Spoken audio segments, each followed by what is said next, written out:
Hey guys, if you guys are new here or if you're not, my name is Natalie and today I'm doing something new. This is something I've never done on my channel, but I have been wanting to try to do for YouTube for a very long time. But to be honest, I did not know how to navigate the world of doing movie reviews. I'm kind of an avid watcher of YouTube movie reviews.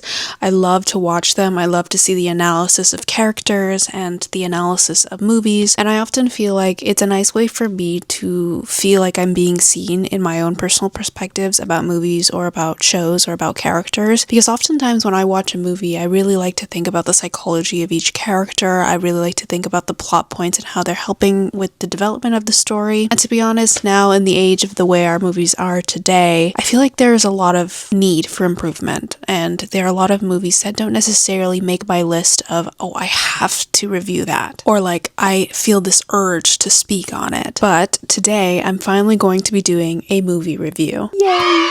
Please comment down below any possible names for this playlist. I would love to hear your input and also hear all of your interesting and very creative ideas for what I should call my little movie review corner, because I would love to do more of these videos if you like them. Being someone who avidly loves to watch movie review videos on YouTube, I also see how many creators struggle with the copyrights and all of that on YouTube, and oh my god, that looks like a headache. So I kind of was scared to try to do a movie review, but we're going to try to push through and hopefully get this video out, because there was a movie I watched recently that I cannot stop thinking about, and I'm honestly pretty sure the whole internet cannot stop thinking about, and that movie is Obsession. If you have not seen the movie, this is obviously a movie review video, so there will be a lot of spoilers, so I suggest you go watch the movie before you watch this video. You know, come back and we can talk about it.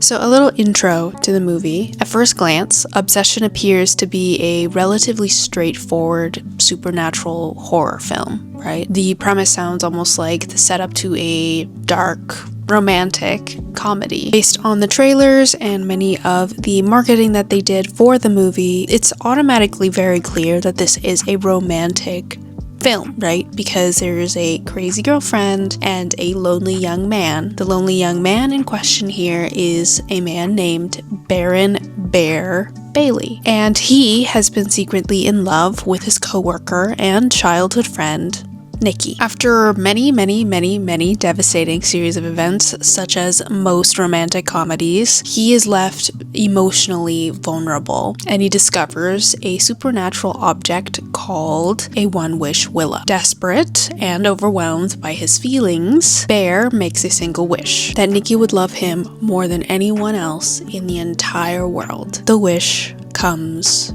true. But as we know, with most concepts and most plots with wishes come with consequences depending on your verbiage. And of course, this is where the horror, quote unquote, begins. What initially appears to be a fantasy quickly turns into a nightmare. Nikki's affection becomes extreme, consuming, and eventually terrifying and dangerous. Her love is no longer normal, it's no longer natural, instead it's more primal and more like an animal after prey. It is no longer being chosen, it is no longer human, and as consequences of the wish spiral out of control, Bear finds himself trapped in the very fantasy that he once believed would solve all of his problems, fix all of his everything that was wrong with his life. On the surface level, obviously, Obsession can be viewed as a cautionary tale about being careful of what you wish for. However, reducing the film to that interpretation misses almost everything that makes it interesting. The one-wish willow is not merely a magical plot device, it functions as a psychological shortcut to see what is inside the mind of the user. Rather than confronting rejection, vulnerability, uncertainty, and emotional honesty, Bear uses this magic to bypass them entirely because of his own selfish needs and own selfish wants. The willow itself is not evil, it's not cursed, it's just a supernatural object. The willow itself operates almost like a supernatural manifestation of wish fulfillment culture. Throughout mythology and folklore, magical wishes often expose hidden truths about the person making them. The wish does not create new desires, instead it reveals the deepest desires and the core of those desires that already existed underneath the surface. In Bear's case, The wish exposes something deeply uncomfortable. What he wants is not simply Nikki's happiness or companionship or a relationship with Nikki. What he wants is certainty. What he wants is a guarantee that she will not leave, never reject him, and never choose someone else. Also, the certainty of knowing he is loved. The horror begins almost immediately after the wish is granted, because the audience starts realizing something Bear himself refuses to acknowledge. The problem was never that Nikki did not love him, it was that Bear had the inability to tolerate uncertainty or things outside of his control. Before the wish was even introduced, the film actually quietly establishes the psychology and the psychological framework that will frame the entirety of the story. One of the most impressive aspects of Obsession is that the film tells the audience exactly who Bear is within the first few minutes of the film. The problem is that most viewers don't realize that they're being told the truth. The opening scene initially appears innocent. Bear sits alone in a diner booth centered perfectly within the frame. For several moments, there's almost nobody around him. The composition is striking because it visually emphasizes isolation. The color and the hues of muted blue and neutral tones emphasizes the loneliness of his character and the innocence he presents himself as. Bear is literally positioned at the center of the image, positioning his mental state and position in the film as our main character, while surrounded by emptiness. The audience immediately understands him as lonely before he can even speak. This is an important visual choice because loneliness becomes the lens through which we interpret everything that follows. When Bear begins speaking, the scene initially plays like a heartfelt confession, practices what he wants to say to Nikki by speaking to a waitress and imagining she is Nikki. At first glance, it feels awkward, but sweet and vulnerable. Many viewers immediately identify with him. Most people have rehearsed difficult conversations in their heads. They've written out full texts to people and asking their friends on their advice on what they should say. Most people have imagined confessing feelings to someone they care about. The scene invites sympathy. However, when we listen closely to Bear's words, something more complicated begins to emerge. Throughout the confession, Bear repeatedly focuses on what Nikki has done for him. He recalls how she supported him after his grandmother died. He talks about how she was there for him during one of the most painful periods of his life. He was alone, he had no friends, and she was there for him. He emphasizes the comfort she provided and the impact she had on his emotional recovery. On the surface, this sounds romantic. After all, what could be more meaningful than falling in love with someone who helps you through grief? But there is something subtle happening within the language itself. Bear's confession is overwhelmingly centered on his experience and his feelings, his pain, his healing,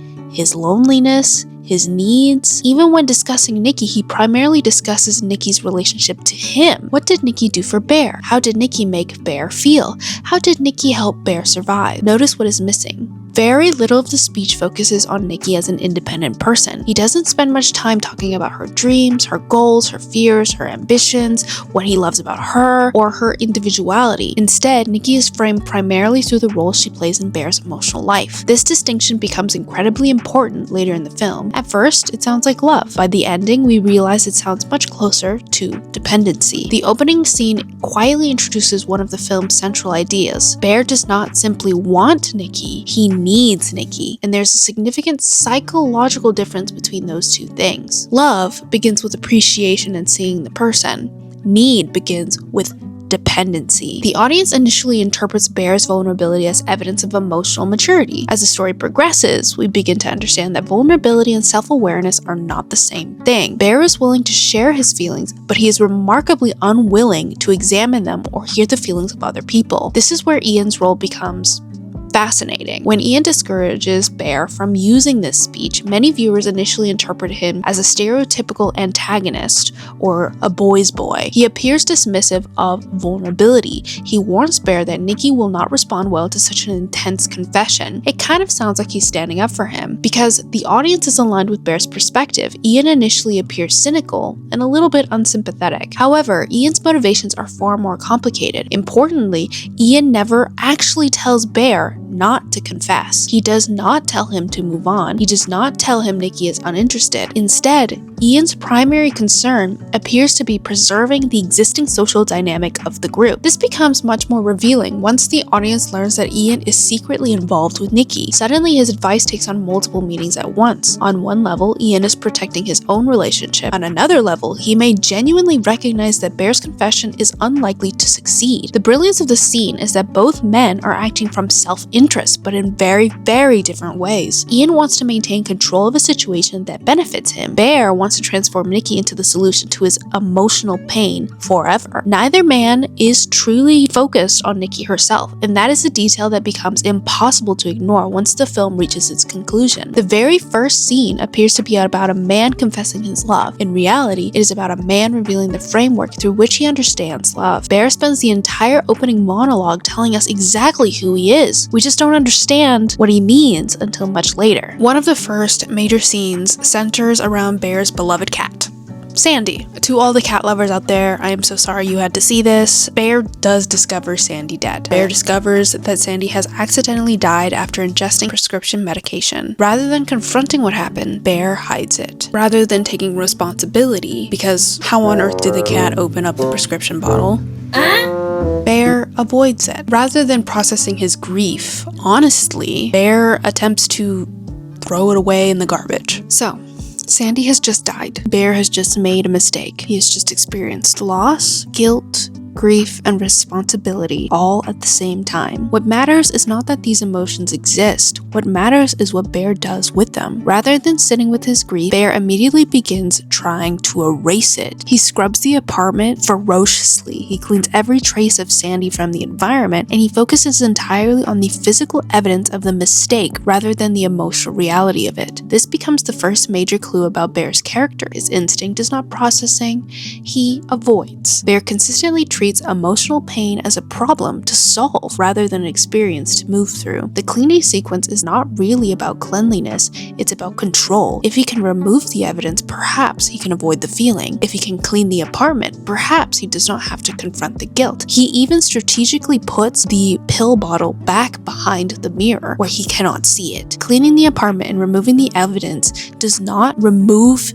the feeling or even remove his guilt. None of those things are true. The film immediately shows us where Bear turns when reality becomes too painful. He turns to Nikki. The transition from Sandy's death to Bear scrolling through Nikki's Instagram is one of the most revealing edits in the entire movie. Bear does not grieve, he redirects. Instead of sitting with the loss of Sandy, he immerses himself in Nikki's life. He looks through her photos, he studies her world, he focuses on her instead of himself or his feelings. It also adds into the parallel between Sandy and Nikki, but we can talk about that later. This is one of the earliest moments where Nikki stops functioning as a crush and begins functioning as a coping mechanism or a crutch. Whenever Bear encounters loneliness, grief, uncertainty, or guilt, his attention instinctively moves towards Nikki. She becomes an emotional escape. She becomes comfort. She becomes distraction. She becomes a fantasy capable of replacing reality. This distinction is incredibly important because it begins separating Bear's feelings from genuine love. Love and emotional dependence can feel very similar from the inside. The difference is that love helps confront reality. Dependence helps us avoid it. The phone conversation that follows only strengthens this idea. Nikki casually tells Bear that she needs him at trivia night because they need to win. The comment is playful, lighthearted, and she's a little bit pushy because she has something that she needs to tell him. Depending on the person, obviously it might feel like too much. If it was me on the other hand, I would feel like she was pushing me, but I would also have told her what had just happened. Yet the effect it has on Bear is immediate. Moments earlier, he was consumed by guilt and grief. Now those emotions disappeared into the background and he's smiling on the phone with Nikki. The moment Nikki expresses a need, no matter how small, Bear immediately prioritizes her over himself. He sacrifices his own grieving process for the opportunity to be useful to her, to have the opportunity for her to be in his life. This is one of the earliest examples of the quote-unquote nice guy archetype,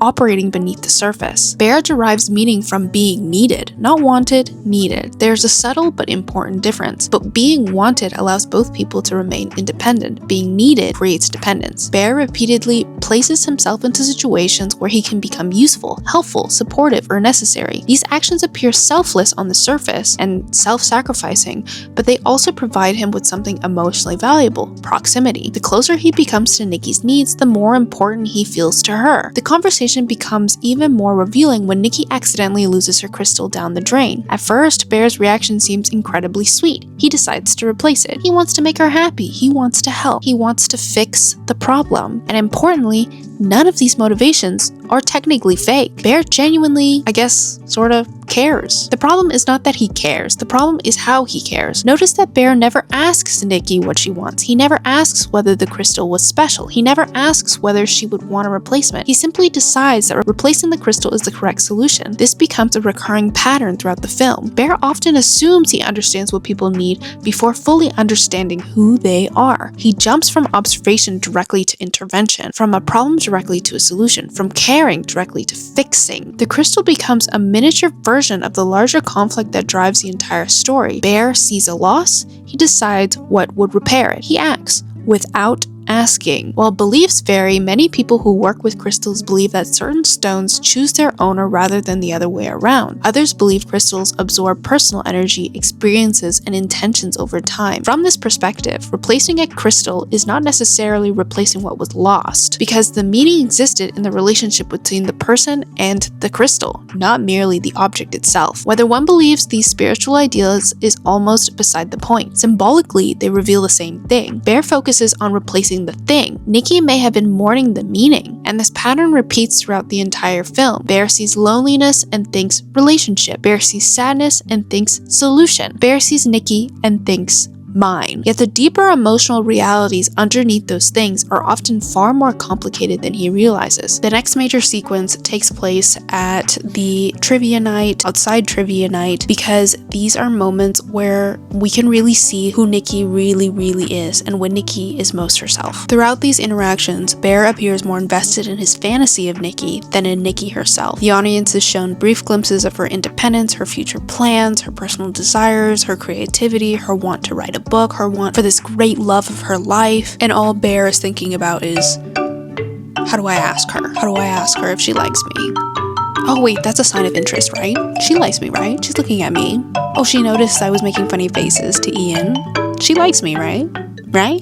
But despite seeing all of these things from Nikki and how openly she expresses her independence and who she is, Bear's attention remains fixated on what she represents to him, what he sees, what he wants, what she represents emotionally to him, which is the want for someone who has the freedom, has this kindness, this love for everybody, and wanting that for himself. When he learns that Nikki may be leaving her job and potentially moving on with her life, the possibility terrifies him. For Bear, it feels catastrophic. Psychologically speaking, this moment represents the collapse of what therapists sometimes call a fantasy attachment. Bear has built an emotional world around Nikki's continued presence. The possibility that she might leave forces him to confront a reality he has spent years avoiding. Nikki is her own person, and she doesn't treat him special, she treats everyone the same. And Nikki has autonomy. Kinda crazy, huh?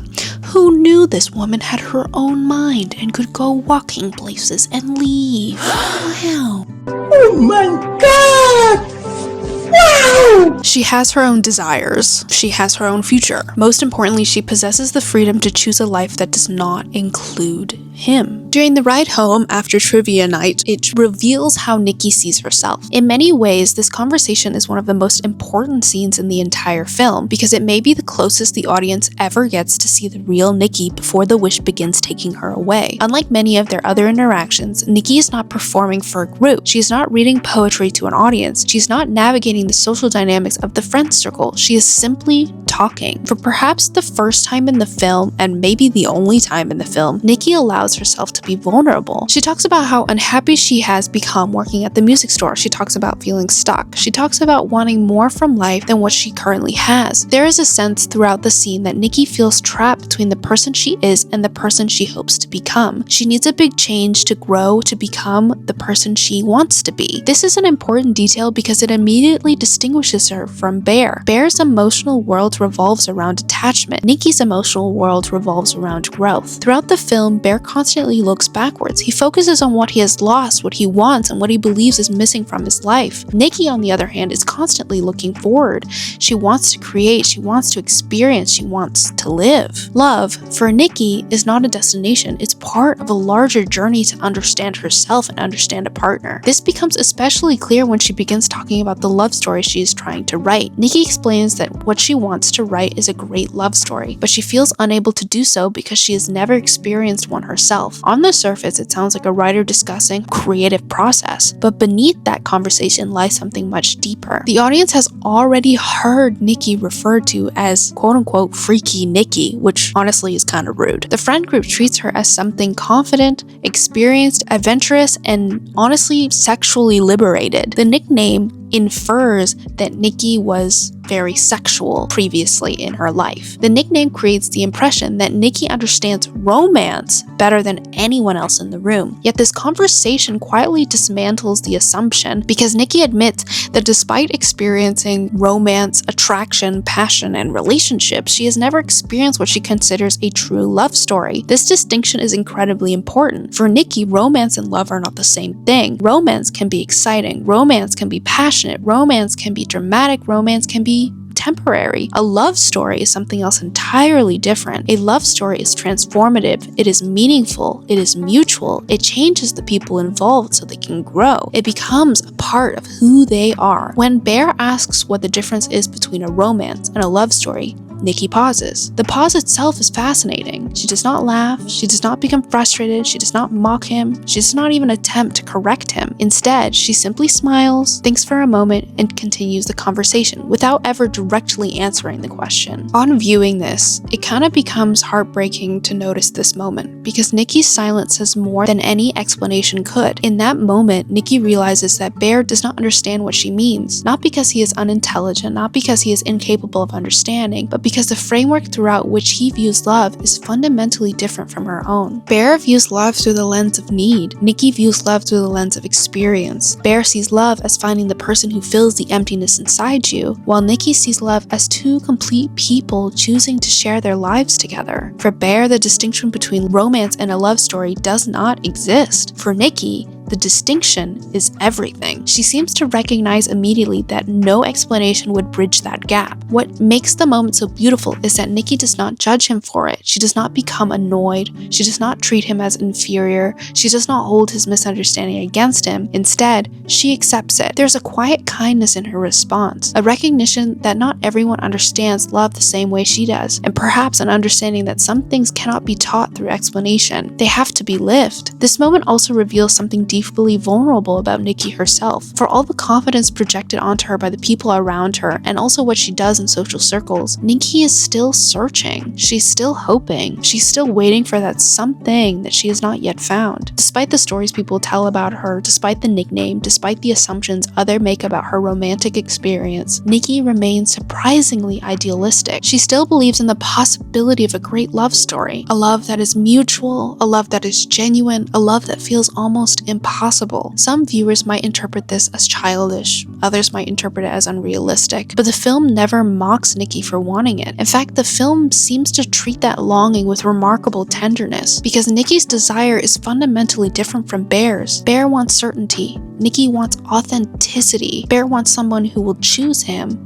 Nikki wants a love worth choosing. By the end of the film, it becomes a difference between love and obsession. And in my heart, it's truly heartbreaking to see that Nikki spends basically the entire story searching for a genuine love story while becoming trapped inside someone else's fantasy instead, and literally becoming trapped behind a wish. The very thing she longs for is the very thing the wish makes impossible, because a true love story requires freedom. In the moment Nikki loses her freedom, Her story is no longer her own. After talking a little bit about love and also about to drop her off, Nikki and Bear actually start a conversation about Sarah. Nikki mentions that Sarah actually has a crush on Bear and wanted to see Bear's reaction. This interaction was very interesting because it kind of seemed like Nikki was sort of scanning to see what Bear's reaction would be. Not necessarily from the standpoint of being jealous to see whether or not he actually cared for Sarah and wanting him for herself. Not from this perspective that she wanted to push him towards Sarah either, but instead it felt more like trying to see the opportunity and trying to see the possibilities while also keeping Bear's true interests at heart. She wanted what was best for Bear. If Bear said he was open to a relationship with Sarah, she probably would have helped him. If he said no, he wasn't open to a relationship with Sarah, but instead he was open to a relationship with her, she probably would have been open. If he said that he wasn't interested in a relationship with Sarah at all, Nikki probably would have just accepted it, laughed, and then moved on. This really shows the difference between Nikki's advice about girls versus Ian's advice about girls. At the beginning, Ian is very, very deceptive because with more information, we know that Ian was trying to preserve things for himself. He was trying to preserve the social group and the social dynamic for his own needs and his own wants and his own control. While Nikki, instead of thinking of it as control, she is just trying to see what happens while prioritizing Bear's feelings. Because instead of initiating and saying Sarah likes you, you should totally go for it, she asks, how do you feel about that? She wants to know what Bear wants to do about it, and that shows what type of friend she is. After their conversation in the car, Nikki starts to head home, and Bear, still very frustratingly, cannot stop thinking about how he was supposed to ask her or tell her or confess his feelings to Nikki, and instead he takes the advice from Ian from the beginning, which is to call Nikki by a nickname that she dislikes strongly, and he calls her quote-unquote freaky Nikki. Seriously? Of course, this is interpreted as basically the idea of mean flirting, which a lot of young boys do, and Ian's advice to do so is quite childish, but Bear becomes desperate even though it's out of his character and even though he knows that it's not nice to Nikki because Nikki really hates that nickname, and yet he still calls her that. And she frustratingly is like, what? You know I don't like that. And then she approaches the car again, opens the door, and directly confronts him and says, do you like me, Bear? Because if you do, now is the time to tell me. In this confrontation, she is acknowledging the fact that she knows Bear, and she knows that Bear is not a confrontational person. He would never be able to admit to his feelings on his own, despite having feelings, and she's giving him the opportunity to share so that they can have an open conversation about it without all the theatrics, without all of the waiting and the back and forth tension. The actress for Nikki actually stated in an interview that she thought that if Bear had confessed in this moment, Nikki would have given him a chance. And I think the direct confrontation is because she knows how Bear is, but she wants someone who wants what she wants and wants someone who wants to have love and have a relationship and seek something more. And she saw glimpses and a possibility of that within Bear. But again, Bear fumbles, and it is one of the most annoying scenes in the entire film. I remember sitting there watching it for the first time in the movie theater and thinking, seriously, dude? Seriously? Because not only was in that moment she directly asking him, but it also gave him the perfect opening to mention it without feeling completely rejected. Even though it kind of feels like he's under a microscope in asking that question of him, it actually gives him an opportunity, kind of like a little branch for him to hold on to in order to share how he feels from a friend, from someone who cares about him. But of course, he fails. So then she abruptly says, oh, okay. Good. And the way she says it tries to not have any disappointment, but there is a little bit of disappointment in her tone. And later on we find out that it kind of hints at the fact that Nikki kind of knew that Bear liked her and she really wanted him to be able to just express it to her and sort of, in certain sense, man up and tell her. So she walks back to her house. Previous to that, he actually encountered the One Wish Willow. He thought it was just a gag and he was going to give it to Nikki as a gift, possibly. Every horror story has a moment when the protagonist crosses a line. Sometimes it is opening a forbidden book, sometimes it is entering a haunted location, sometimes it is making a deal with a supernatural entity. For Bear, the line is crossed the moment he chooses certainty over for freedom, and when he chose to manipulate another person instead of asking something about himself. The exact wording of the wish is extremely important because it reveals the unconscious desire driving his behavior. He does not wish for Nikki to be happy. He does not wish for a chance to express his feelings. He does not wish for mutual understanding. He doesn't wish for the guts to be able to say something. He doesn't wish to go out on a date with her. He wishes for Nikki to love him more than anyone else in the entire world. The wording itself contains possessiveness. It is not about connection. It is not about exclusivity. It's not about partnership. It's not bond.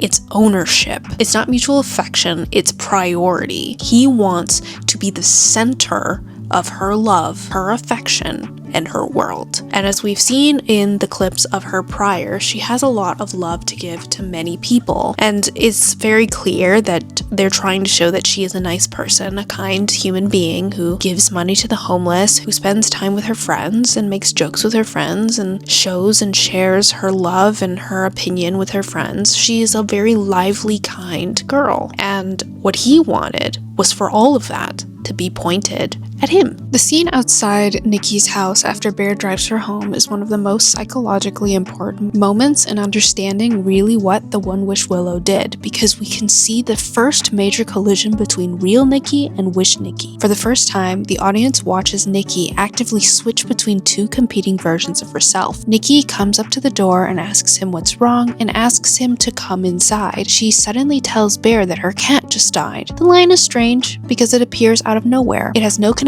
to the conversation that came before it, and more importantly, it mirrors something that has just happened in Bear's own life. Bear is carrying immense guilt over Sandy's death, and now Nikki is suddenly talking about a dead cat. Almost immediately, however, she corrects herself. The correction is crucial because it suggests that something within Nikki recognizes that what she has just said does not belong to her. The audience is witnessing the first signs of psychological contamination. What makes the scene so disturbing is that the dialogue sounds less like Nikki speaking and more like the Wish attempting to manufacture intimacy. The dead cat story is not random. It is exactly the kind of thing Bear would respond to. It is exactly the kind of thing that would make him feel protective. Also, it's sort of a mirroring of Nikki trying to already be together with Bear, because if they were together, then her cat, or Bear's cat, would have died. Also, in other words, it sounds less like Nikki's thought and more like Bear's emotional needs being reflected back at him. After talking about the dead cat, she suddenly stops and her eyes widen very seriously, and she's like, whoa, what the fuck am I doing? I'm acting so weird. And then immediately the music starts again, and this continues on. This becomes even more obvious when Nikki begins trying to convince Bear to come inside. The flirtation initially appears playful. She teases him, she encourages him, she attempts to create physical proximity. On the surface, it resembles countless romantic scenes found in other movies, but something feels wrong. The energy feels forced, artificial, as though the behavior is being performed rather than experienced. Of course, Bear is just smiling awkwardly and being like, what are you doing? Ha ha ha ha. And inside his head, he's like, oh, this is so cute. Ha ha ha ha. Nikki suddenly stops. She stands upright with her arms crossed. The playful body language disappears, kind of like she's throwing a tantrum, and she simply says no. She says that she understands what he's trying to do, and she gets back into the car. She apologizes for acting weird, and suddenly the emotional tone shifts completely. She begins talking about her father. She reveals that he is dying of cancer, and Bear immediately softens. The audience softens. The conversation becomes heartbreaking. Yet, when viewed closely, the scene becomes profoundly unsettling because Nikki's body language no longer matches the emotions she's trying to express. As she cries, her body remains almost completely still. There is very little movement, very little physical expression, very little visible grief. Her face is largely obscured by darkness, so we can't even see if she's making any faces or even speaking. The audience hears crying and her speaking, but they don't really see it. They actually struggle to even see it. moment. This visual choice is not accidental. Throughout the film, Wish Nikki is repeatedly associated with darkness, shadows, obscured faces, and partially hidden expressions. While she is speaking, again and again, the audience is denied full access to her face. Sometimes she stands in the darkness, sometimes her eyes are concealed, yet we can see the darkness of her pupils. Sometimes her features disappear entirely into the shadow. The effect is deeply unsettling because faces are how people interpret emotion. Faces allow us to determine whether someone is sincere, whether someone is afraid, whether someone is sad, whether someone is lying. But repeatedly hiding Wish Nikki's face, the film removes the audience's ability to fully trust what they are seeing. We hear emotion, but we cannot verify it. This creates the sensation that something is wearing Nikki's emotions rather than feeling them. The crying itself becomes ambiguous and even kind of manipulative. Is Nikki genuinely crying? The film never provides a definitive answer, and that uncertainty is precisely what makes the scene so effective. Throughout the sequence, Nikki appears to move in and out of herself. One moment she is playful, one moment she is self-aware and screaming, one moment she appears completely in control. For the first time in the film, Nikki is not herself. The tragedy is that she cannot stop it. Up until this point, Bear has spent much of the film longing for Nikki's attention. He has rehearsed his confessions, he's built up fantasies around what it would feel like if she was finally close to him, and then it happens, and almost immediately, he was uncomfortable. His reaction is incredibly important because it reveals something Bear himself does not yet understand.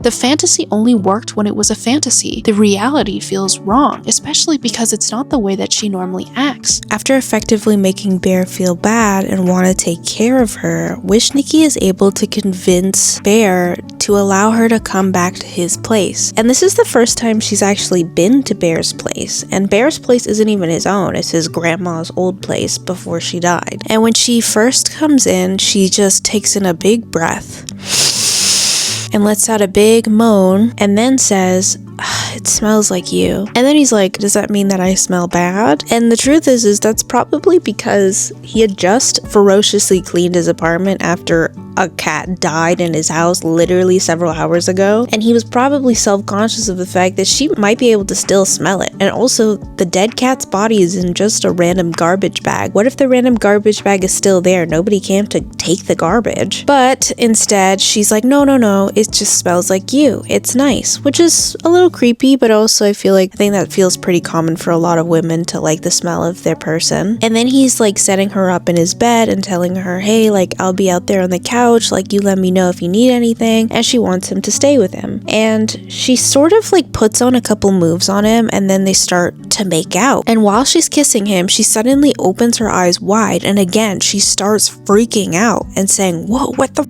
as she recoils back entirely until she falls off of the bed and no longer is on screen. And then she pops right back up like nothing happened, and we can see that she's Wish Nikki again. And she apologizes and she's like, "Oh my god, I don't know what just happened. I'm so sorry. Like, I'm in shock." In that moment, we can still see the real Nikki is fighting for her life, literally, and fighting for her body. But the thing that's interesting here is that Bear, who should be concerned for her and also claims that he loves her, instead of accepting the feeling that he might have done something wrong and backed off, instead of doing that, or even taking a little bit of responsibility, because when you see someone that you're being intimate with have a reaction like that, of course you're going to feel like you did something wrong. Of course you're going to feel like you did something non-consensual. And the proper response is to apologize, confront it, and talk about it. But instead of confronting it and talking about it, because we know Bear doesn't do that, Bear avoids, Bear freaks out. And he points at her and he feels upset because he feels like she was making him feel like he was doing something wrong. He felt like the victim. He felt like she was making him feel like he was the person who was a bad guy and that she was being weird.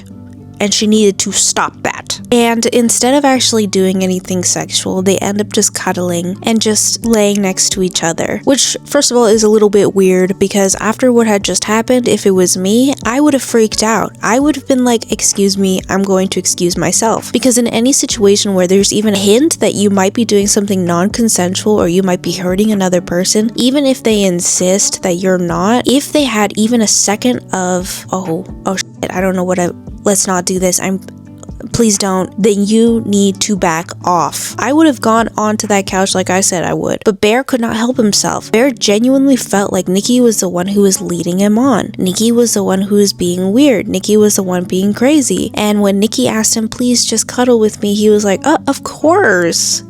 Of course, because that is all he had ever dreamed of. The next morning is one of the most unsettling moments in Obsession because Bear wakes up and he discovers a shrine made by Wish Nikki created for Sandy. On the surface, it appears really disgusting and really awful because Sandy's death was one of the most painful events in Bear's life that we can see, and the shrine seems to, I guess on a certain level, attempt to comfort him, but it also feels really, really wrong because Bear had just scrubbed the floor and thrown Sandy into a trash bag to try to not think about this horrible thing that has happened in his life. And he says that it's f***ed up. And she's like, up in a good way? And he's like, why would it be? The shrine highlights one of the central problems with Wish Nikki. She understands that Sandy mattered to Bear, but she does not seem to understand why. She knows grief exists, she knows memorials are associated with loss, she knows Bear is hurting, yet her response feels more like an imitation of care than genuine empathy. I'll talk a little bit more about this shrine and a little bit more about Sandy and the cat nuances and the cat metaphors in the story later, but let's just move on to the next thing for now. When Bear goes to Ian, the conversation is striking because of what Bear chooses to focus on. He does not begin by discussing the wish. He does not begin by discussing his own growing suspicion that something supernatural may be happening. He does not even begin by discussing his own role in the situation. Instead, he talks about Nikki in a very negative light. More specifically, he talks about what is wrong with Nikki. He describes her behavior as strange, concerning, and unsettling. There's a subtle irony in this conversation because part of Bear already suspects he may be responsible. The possibility exists in the back of his mind. The audience can see it, and Bear can most definitely see it. Yet when he finally verbalizes his concerns, he places the problem entirely on Nikki. Bear does not say something is happening. He effectively says something is wrong with her. This pattern appears repeatedly throughout the film. Whenever Bear approaches a difficult truth, he instinctively directs it away from himself and blames Nikki for being crazy, or he just tells her to act normal. The possibility that Nikki is behaving strangely because of his wish or because of him is too painful to confront directly. So the problem becomes Nikki. The concern becomes Nikki. This moment serves as an early example of projection. The thing Bear fears about himself becomes something he locates in somebody else. Ian's response is equally revealing. Without much evidence, Ian quickly concludes that Nikki may be using drugs. He references substances she has experimented with before and immediately begins constructing an explanation around that possibility. What makes this interesting is that Ian's conclusion is just as avoidant as Bear's. Both men are searching for explanations that allow them to preserve their existing worldview. Neither explanation requires them to confront the possibility that something much deeper is occurring. Most importantly, neither explanation requires Bear to confront his own responsibility. The scene therefore becomes a conversation between two men trying to explain away a reality that neither of them is prepared to face. What follows after work is perhaps even more important. When Nikki appears around Sarah, Ian, and Bear, she seems completely normal. For the first time, the audience sees something resembling the Nikki they recognize. She's not clingy, she's not obsessive, she is not acting strangely. She simply gathers her things and announces that Ian is taking her home. The interaction is brief, but Bear's reaction reveals a great deal. Almost immediately, there is a little bit of disappointment, a subtle frustration, a feeling of rejection. The audience can see it on his face. The moment is significant because it reveals a psychological effect Wish Nikki has already begun having on Bear. For most of the film, Bear longs for Nikki. Now he has experienced a version of Nikki that openly wants him, and suddenly when the attention disappears, even temporarily, even for literally a few seconds, he feels its absence, and the push and pull dynamic becomes incredibly important. Wish Nikki creates a cycle of emotional reinforcement. One moment she is intensely devoted, the next she is distant. One moment she appears dependent, and the next she appears completely normal. This inconsistency creates uncertainty, and uncertainty increases desire. Psychologically, intermittent reinforcement is one of the most powerful forms of attachment. It is the same mechanism that drives gambling addictions. The reward becomes more valuable because it is unpredictable. Bear begins craving the version of Nikki that terrified him only hours earlier, not because he consciously wants obsession, but because he finally tasted being chosen. The audience is witnessing the beginning of a dangerous feedback loop. Still disturbed by Nikki's behavior, Bear begins researching the drugs that Ian mentioned. He searches symptoms, he looks for explanations, he desperately wants the situation to make sense. Once again, Bear is searching for an external answer, anything that would allow him to avoid confronting the possibility that the problem originates with him. Then Ian calls, and Ian tells him something unexpected. Nikki seems completely normal. This should be reassuring. Instead, it makes the situation even more disturbing, because if Nikki is normal around everyone else, then why is she behaving this way around Bear? The answer arrives moments later. The sound of the door, the darkness outside, and Nikki standing there. The visual composition of this moment is incredibly important. Once again, Nikki appears surrounded by darkness. Her face is partially obscured. The darkness functions almost like a visual manifestation of the shadow itself. Not Nikki's shadow, but Bear's. Because the version of Nikki standing outside the door is not simply Nikki. She is becoming the physical embodiment of everything Bear desires and fears simultaneously. The confession that follows initially appears playful, sweet, almost romantic. Nikki apologizes for acting strange, she smiles, she teases, she admits her feelings, she assumes Bear has feelings for her too. On the surface, this is the exact moment Bear has spent the entire film dreaming about. The girl he loves is standing outside his door in a beautiful red dress confessing her feelings. This should be the fulfillment of every fantasy he has ever had. Instead,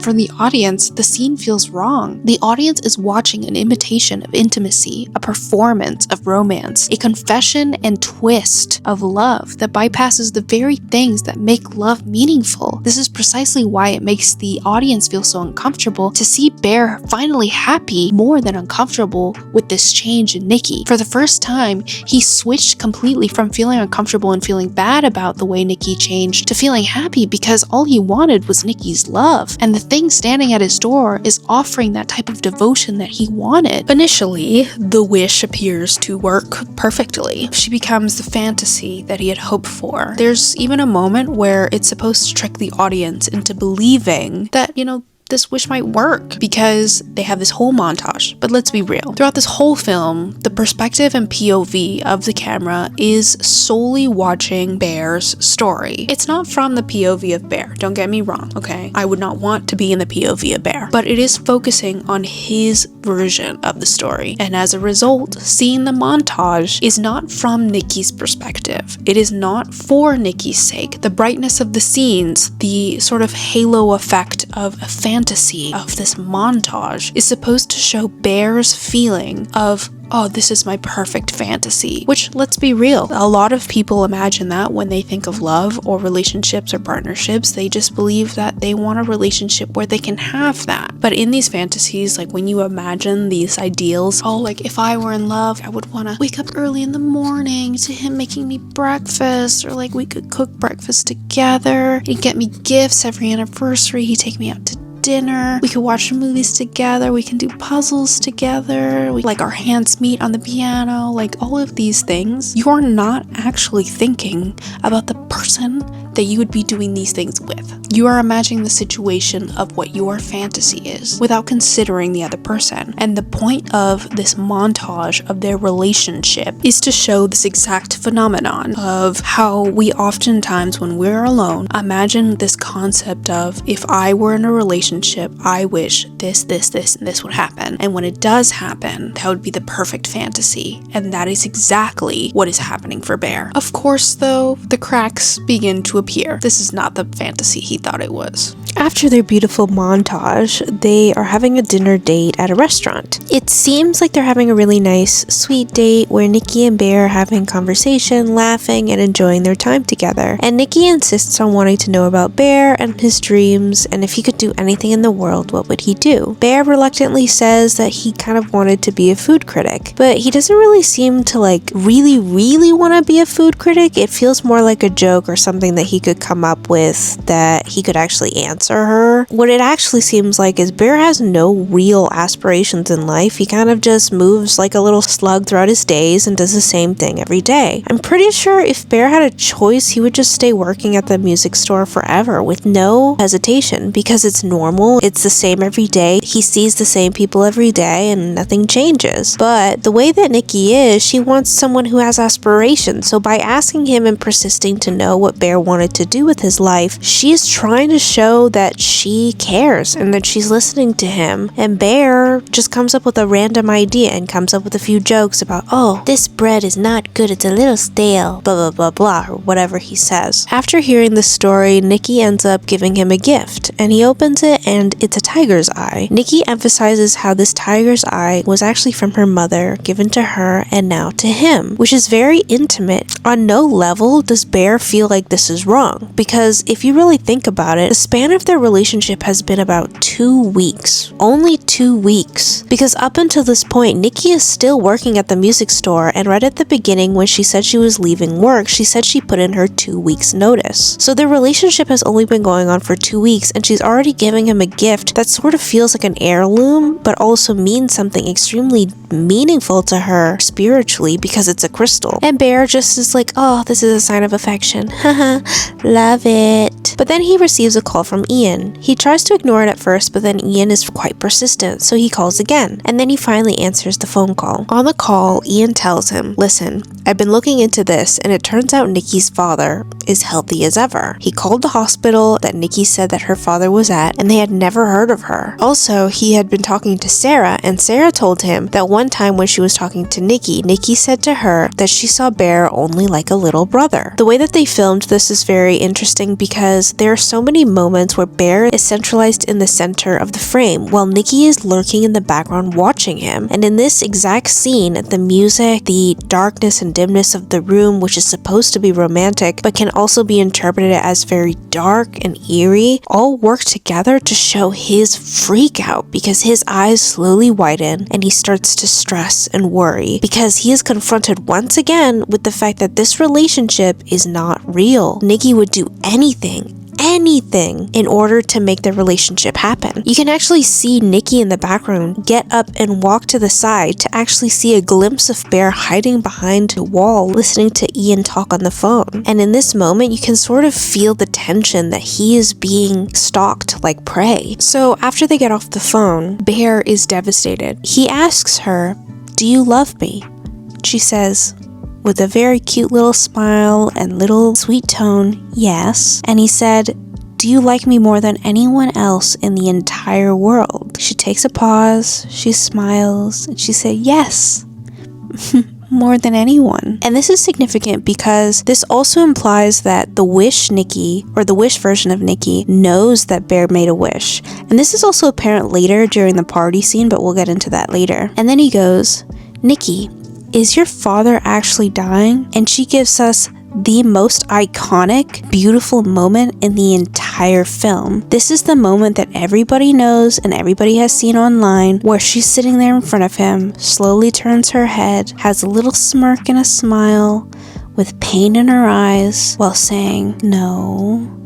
No, no, no, no. She continues to increase her volume as she's standing up, sort of like a visual representation of what her voice is doing and the acceleration of her emotion and her feeling. And she stands up basically to throw a tantrum, and she screams, don't do that. And she is full out screaming in the restaurant that was previously quiet, and she starts throwing a tantrum about how they were having such a nice date and she thought they were just having a nice date. The thing that's special about this moment is that Bear is not actually concerned about how she feels or what she is saying, but instead he's more embarrassed about what everybody else is seeing her do. He's more embarrassed about how she and him are looking to the world. And he like brushes her and he's like, hey, just sit down. Like, we are having a nice date. We are having a nice date. And after hearing that, she completely loses any emotion. She sits down, she's monotone, and she says, then why does it matter? It's very blunt, very void of theatrics. And this is actually something that feels so completely different than all of the other things we've seen, where she's yelling or over-expressive. This is very genuine about how the fact that whatever she did to get them in a relationship didn't matter, because the thing that he wanted was for them to be together. So why did it matter? Why did it matter how they got there? Nikki is not simply reacting to being confronted. She's reacting to the possibility that the fantasy that was created of them itself himself is collapsing. For the first time, Bear is questioning the narrative. For the first time, he is examining the cracks that he normally would just avoid. For the first time, he is looking beyond the affection and asking whether any of it is even real. Bear's instinct is not to investigate the problem. His instinct is to preserve the fantasy. He wants things to feel quote-unquote normal again. He wants the dream back. He wants the version of Nikki that makes him feel chosen. The line is terrifying because it exposes the logic of the wish itself. Why does it matter if her father is dying? Why does it matter if she once saw Bear as a brother? Why does it matter if the feelings are authentic? Why does it matter if any of it is even real? For real Nikki, those questions obviously matter immensely,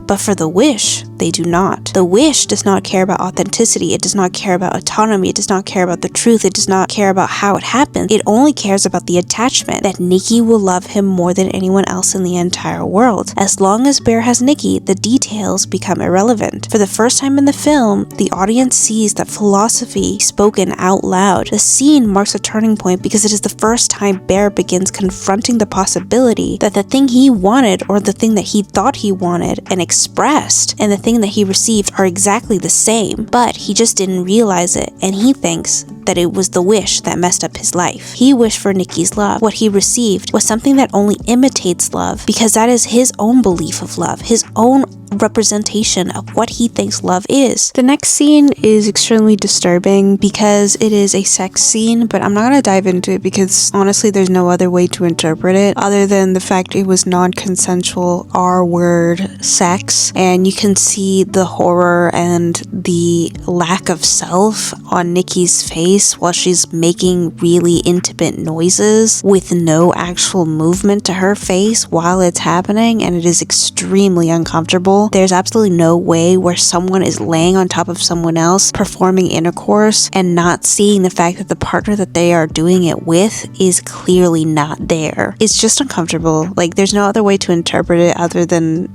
it's wrong. Like, it was really, really awful to watch.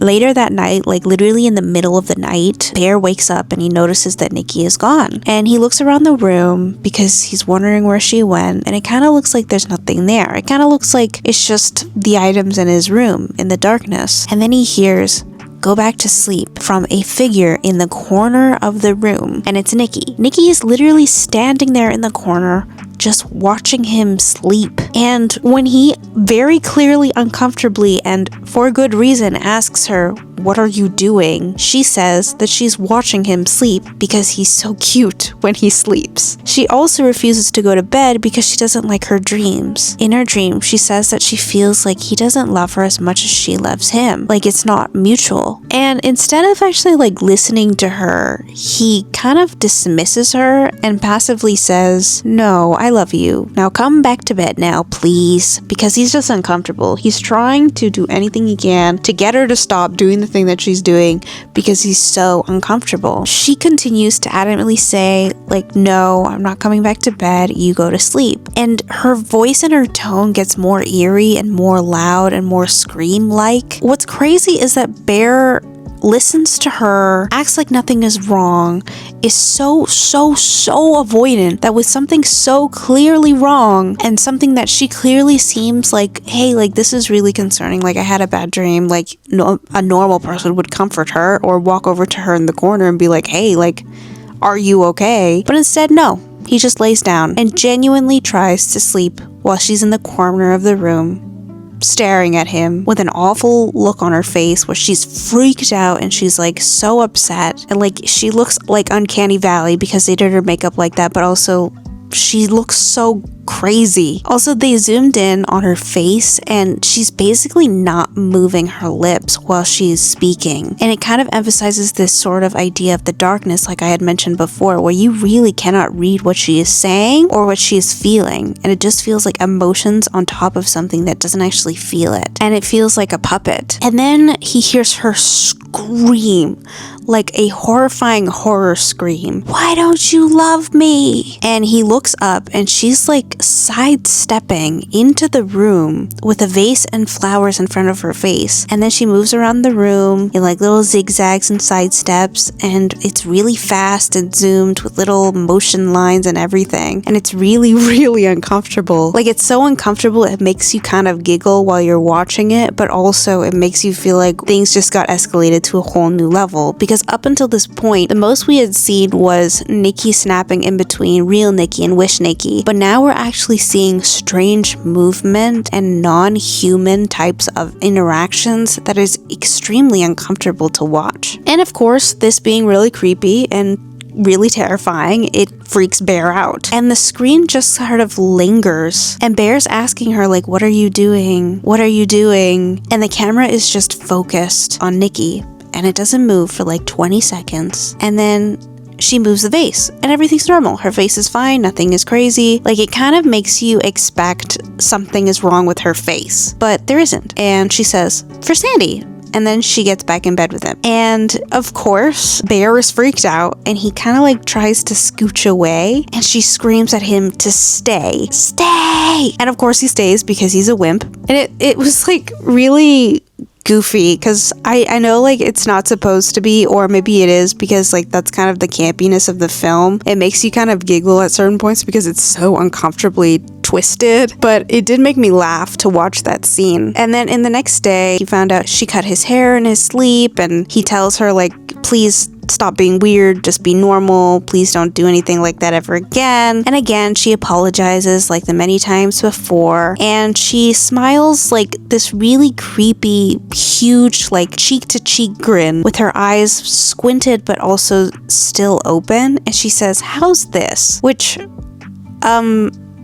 okay. And Bear obviously was uncomfortable. Instead of acknowledging it or even trying to figure out why she was doing that, he kind of was like, that's fine, but still weird. He emphasizes to her, hey, no more weird stuff. Let's just go back to acting normal. Normal is such an interesting thing that he wishes for consistently throughout the rest of the film, because his concept of normal is actually part of the wish. Like, the thing that he wants that's quote unquote normal was what they were having and experiencing during the 2 weeks of their montage. Bear doesn't even see the issue with the fact that his understanding of normal was never normal. It was something that he conjured up. He just wants to have the thing that he wanted without all of the extra consequences that come along with the way he worded it. Especially because he already wished for her autonomy to basically disappear. Even after removing all of her choice and her independence, he's still trying to police her behavior and make her specifically what he wanted. And she's like, yeah, I can do that. And then he notices, because he's about to head to work, that she duct taped the entire door shut to keep him from leaving. And he's freaked out, but he doesn't acknowledge it. He doesn't say anything because Nikki doesn't acknowledge it. She doesn't say anything. And he tries his best to pry the door open. And she's like, hey, like, if you can't get the door open, or if you're having trouble with the door, maybe you should stay. But he leaves for work. And she actually ends up staying in the exact same spot, waiting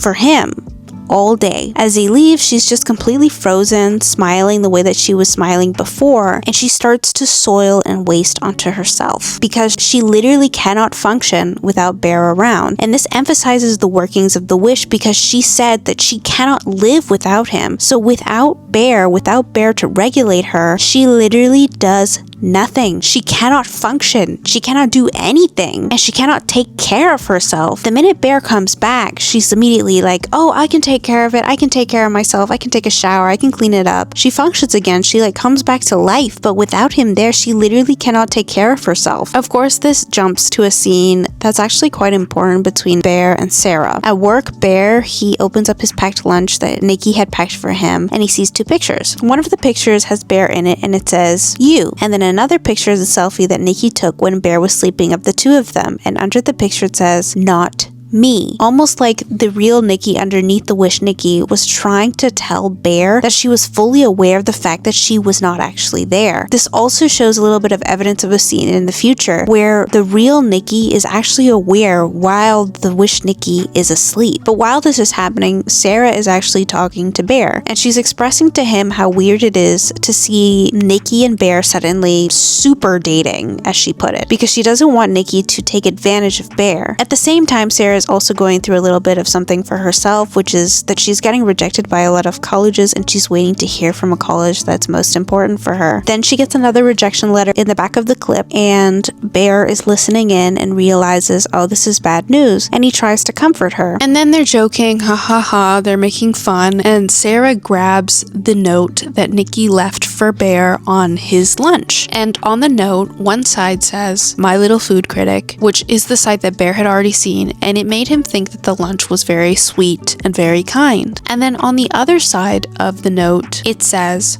"What's the verdict? Cat." And that's the side that Bear didn't see, so once he hears this, he realizes that the sandwich he's eating that she had packed for him was actually his cat. She had cooked his cat. Well, conceptually, I think that there's a big parallel between Nikki and the behaviors of an animal or a cat, specifically a cat, which I will talk about later as well.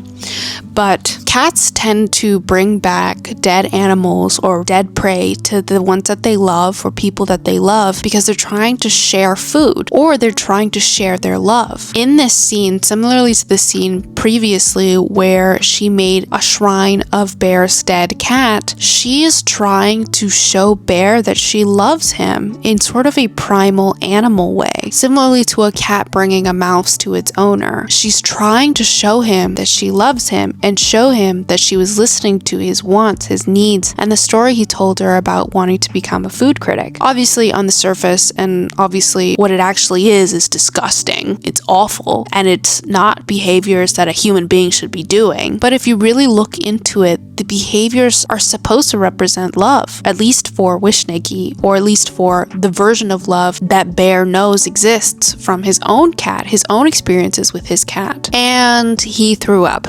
And Sarah also, during this conversation, actually mentioned that Ian was throwing a party and he didn't invite him or Nikki. And this comes up again later because after work, Ian asks Bear for a ride home because he doesn't have his car. It's also a sneaky way for Ian to be able to interrogate Bear. Unlike Sarah, Ian actually thinks that Bear is the one taking advantage of Nikki. He thinks that it's very strange that Bear one minute was saying that he was really worried for Nikki psychologically and her mental state, and then the next minute, the next day, they're basically like super dating and together, and he's acting like nothing's wrong. And he interrogates Bear on this, and Bear becomes extremely defensive, similarly to the way that he was defensive with Sarah, because on a certain level, the thing that he's protecting is his fantasy. The thing that he's protecting is his ego. The thing that he's protecting is himself from feeling embarrassed around people who know him, especially being embarrassed of a relationship that he also has doubts about because he doesn't want to admit that he has doubts. Ian also admits that this is the reason why they weren't invited to his party, because everybody there thinks that they're weird. Everybody who's going has already been talking about them and saying that their relationship is very odd together. So, to prove to Ian and also prove to himself that he's in a perfectly healthy relationship because he's extremely defensive, he actually agrees to go to Ian's party as long as he doesn't bring Nikki. So, it's assumed that between this clip and the next clip, he drops off Ian at his house and Ian's getting ready for the party, and Bear is sitting in his car rehearsing to himself in his little rear view mirror, trying to think of a way to tell Nikki that he wants to go to this party.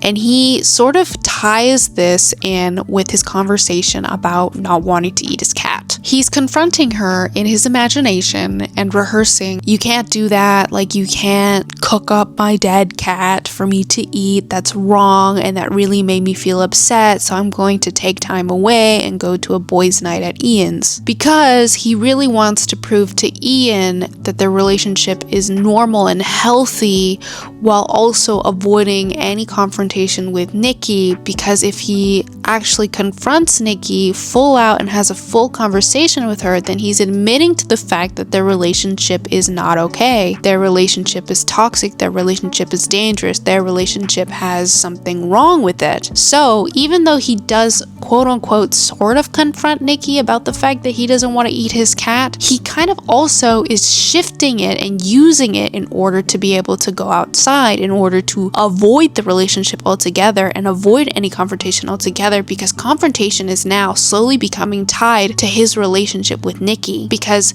now anytime he is anywhere near Nikki, there is some sort of need for confrontation, and that is making him uncomfortable. So after rehearsing by himself, he is about to go inside and he accidentally nudges something in the back of his car and hears the music of the One Wish Willow box that he had used before and remembers, oh, maybe I should check the box. Maybe there's something on the box that can help me in the situation. So he looks at the box and he notices that there's a lot of instructions on it, including a phone number. He decides to call the customer service number that's on the box, and when he's on the call, he asks if there's any way for him to actually alter the wish. Not cancel it, not remove it, not maybe go back in time and make sure nothing that has happened ever happened, but instead he wants to alter it because, again, remember, his quote-unquote normal that he wants Nikki to go back to is the quote-unquote normal that they had when they were in that montage of 2 weeks where he had no idea of anything, there was no confrontation, there was no tension, there was no uncomfortability for him, and he wanted to get back to that. He wanted to alter the wish so she was still in love with him without the quote-unquote crazy. The guy on the phone tells him, sorry, we don't really do that, and then Bear proceeds to ask, okay, then can I cancel it? Because the guy on the phone initially said, oh, do you want to cancel it? And Bear distinctively says, no, I don't want to. I want to alter it. And now that he can't alter it, he was like, okay, fine, can I cancel it? And then the guy on the phone was like, yeah, we don't really do that either, which is really funny. It made me giggle. And he said, like, you can't cancel it. In fact, Nikki is going to be that obsessed with you for as long as you or her lives. He then tells Bear that he kind of has a moral obligation to stick by her side, considering he's the one who wished for it, and says just because you wish for it doesn't make it any less real. So the things that are happening are very, very real with very, very real consequences. And just because Bear wished for it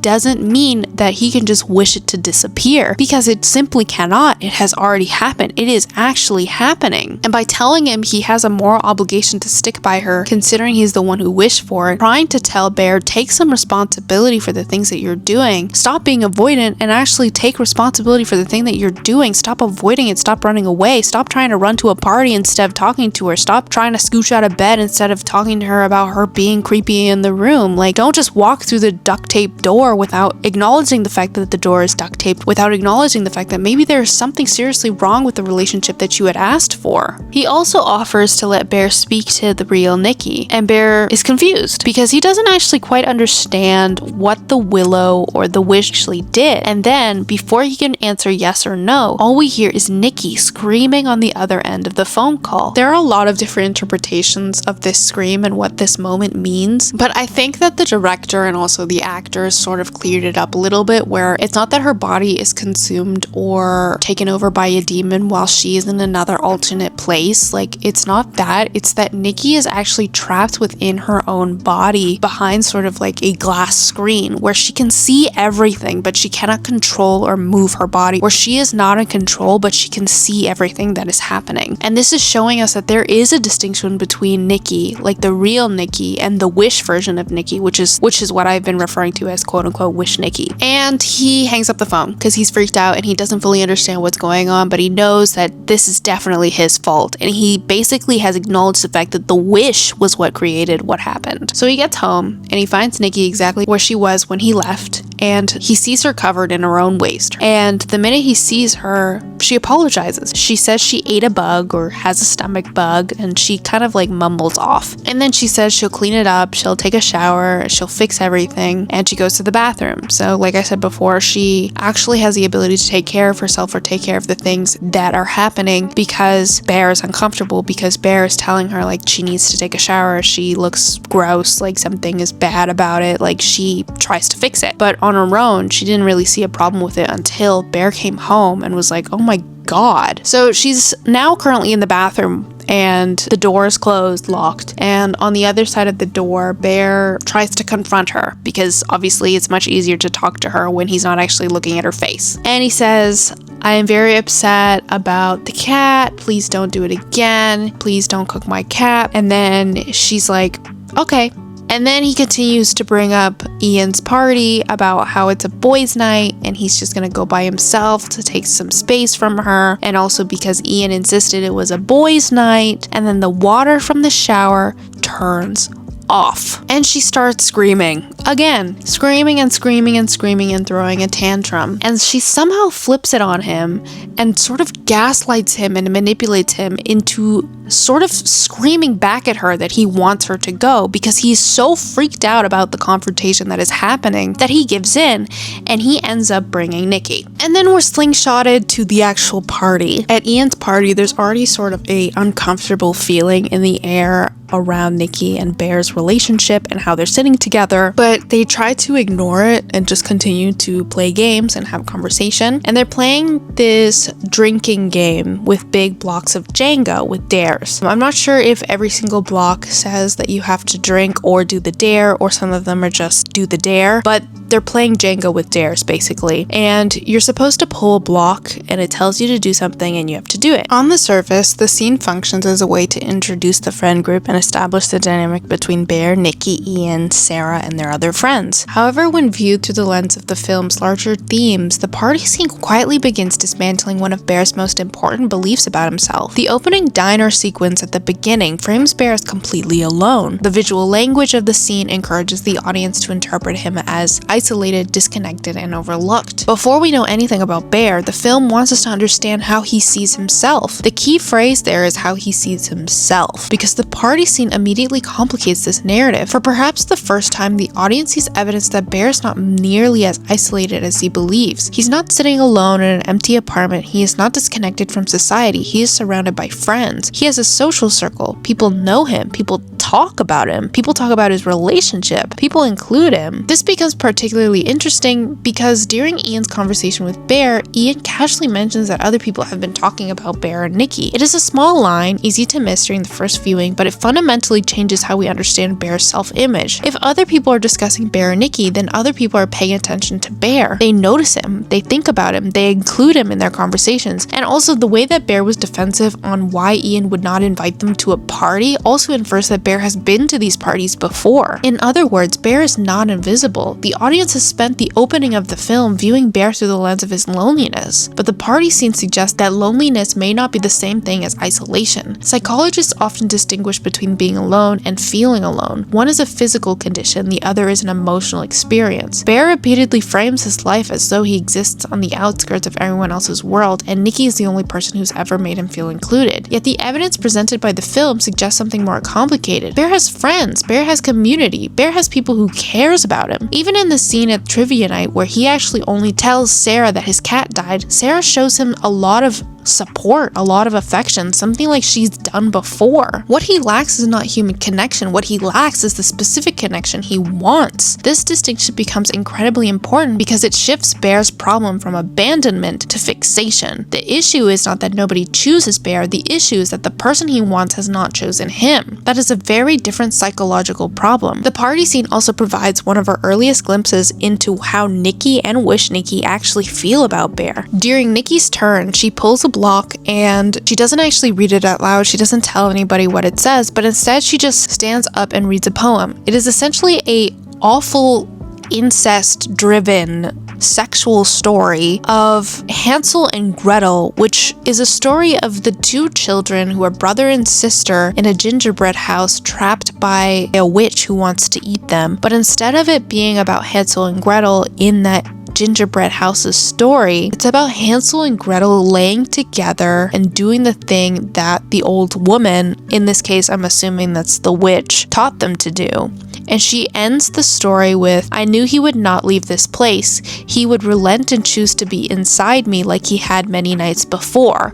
If not, I would flay his needy forearm, roll it like a stick of licorice, and insert the flesh between my legs. Hansel is my soul, a love only the branch a willow tree could conjure." And everybody is uncomfortable.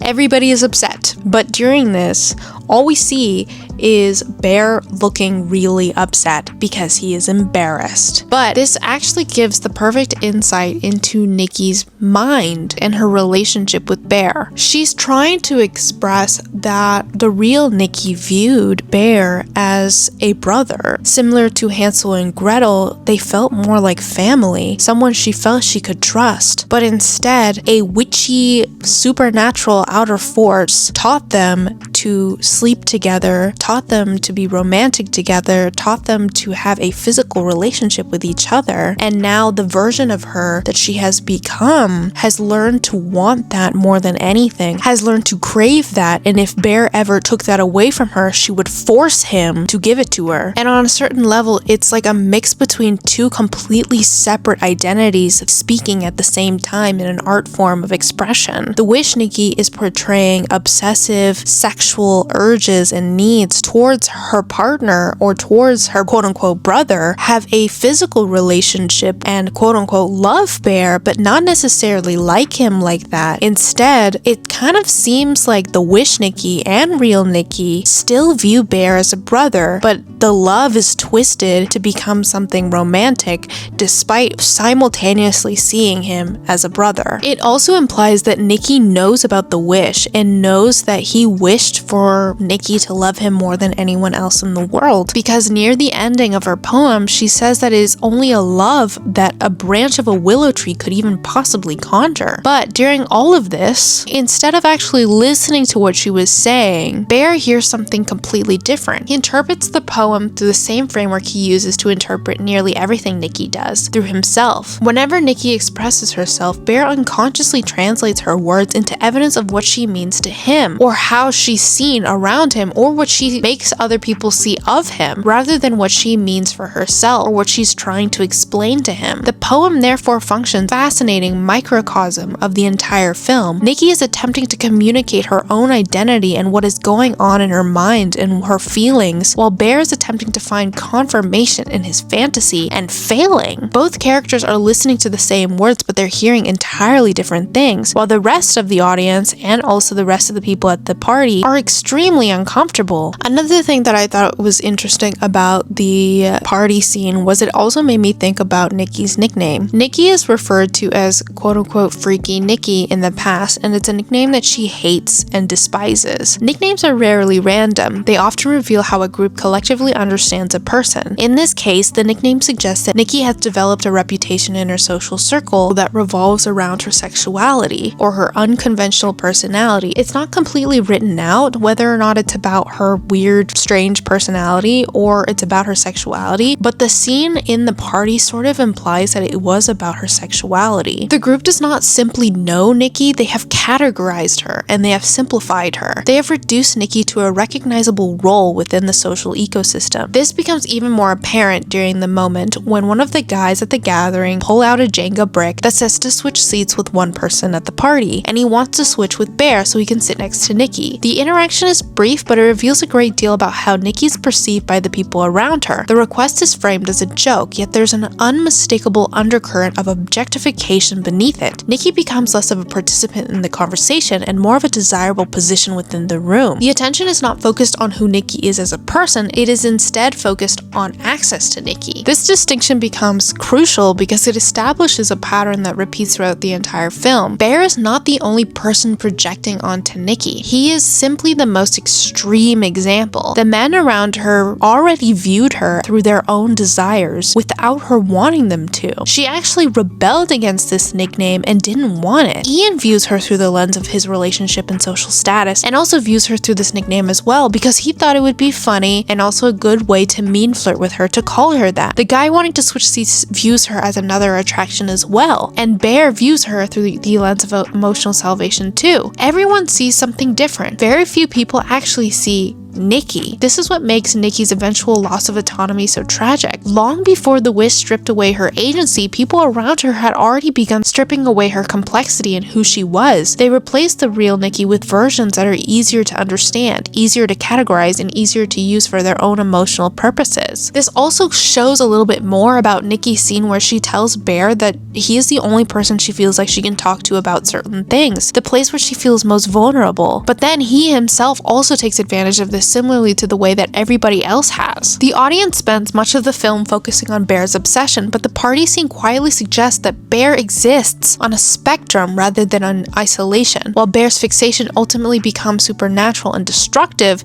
the impulse underneath it is already present throughout the group. People already projected fantasies, assumptions, and desires onto Nikki constantly. The difference is that Bear takes those projections further than anyone else. This creates a devastating irony at the heart of the film. film. Nikki is arguably the most independent character in the story. She possesses the strongest sense of self, the clearest boundaries, and the greatest autonomy. Yet she is also the character who everyone else seems most determined to define. Before the willow takes away Nikki's freedom, the people around her are already attempting to decide who she is and take that away from her too. Moving on a little bit more in the scene, it's Bear's turn. He pulls out a Jenga block and it says, "Kiss the person on your left," except to his left is Sarah. As soon as he reads the block, he hesitates and quickly turns his head towards Nikki to see her response. Nikki gets up with the biggest frown, like the most comedic, cartoonized frown, and then she walks around the table, gets behind Sarah, grabs the chair, stops for like 20 seconds similarly to the way she was in the room, and then drags Sarah backwards. By dragging her backwards, she pulled him away from Bear so she can take her place to the left of Bear so Bear could kiss her. She then stands up and pronounces to the whole room that no one on this earth will ever comprehend what it feels like to love someone as much as I love you. And everyone in this room will die never feeling the strength of connection I have felt with my Bear. And of course, everyone is quiet and uncomfortable, and Bear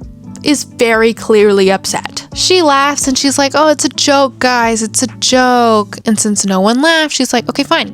It's not a joke." And this is really uncomfortable and makes a couple people giggle in the movie theater, because I remember when I watched this, I was also giggling. The next thing that happens is a little bit surprising and a little bit scary, because in that moment, she has another break between her and the real Nikki, and she grabs a bottle, breaks it in half against the table, and then smashes herself in the face abruptly, and then stabs it again with that same broken bottle, and then she goes back to her weird smile, kind of like the wish Nikki is pulling Nikki, real Nikki, back behind the glass pane. And she's like smiling and laughing, and Ian's in the background screaming at Bear like, "Do something, take her to the hospital." And this whole time, the camera, instead of being focused on anyone else, is focused on Bear. It zooms in on Bear's frown, which is similar to the frown that Nikki had made earlier, but a little bit less exaggerated, but he's still doing it. And Bear is just sitting there, hearing Ian in the background, and he just doesn't do anything. He doesn't move, he doesn't speak, he's in shock, but also clearly upset. He's clearly upset about the image that this is creating and how it's completely contradicting his claim that the relationship is healthy and okay. He's upset about it, and he's avoidant. So he doesn't do anything. Eventually, he does take her to the ER, but Nikki refuses to go, so they can't do anything about it, and they head home. And at home, they're having a moment at the table where they're just being quiet, and Nikki approaches him because she feels bad. She's trying to comfort him, and he asks her why she did all the things that she did. Like, why was she acting so weird? And her response was, "I know that Sarah likes you." Bear was so frustrated because it felt like that was so beside the point, because the thing he was worried about, the thing he was upset about, was not actually why was she acting so weird.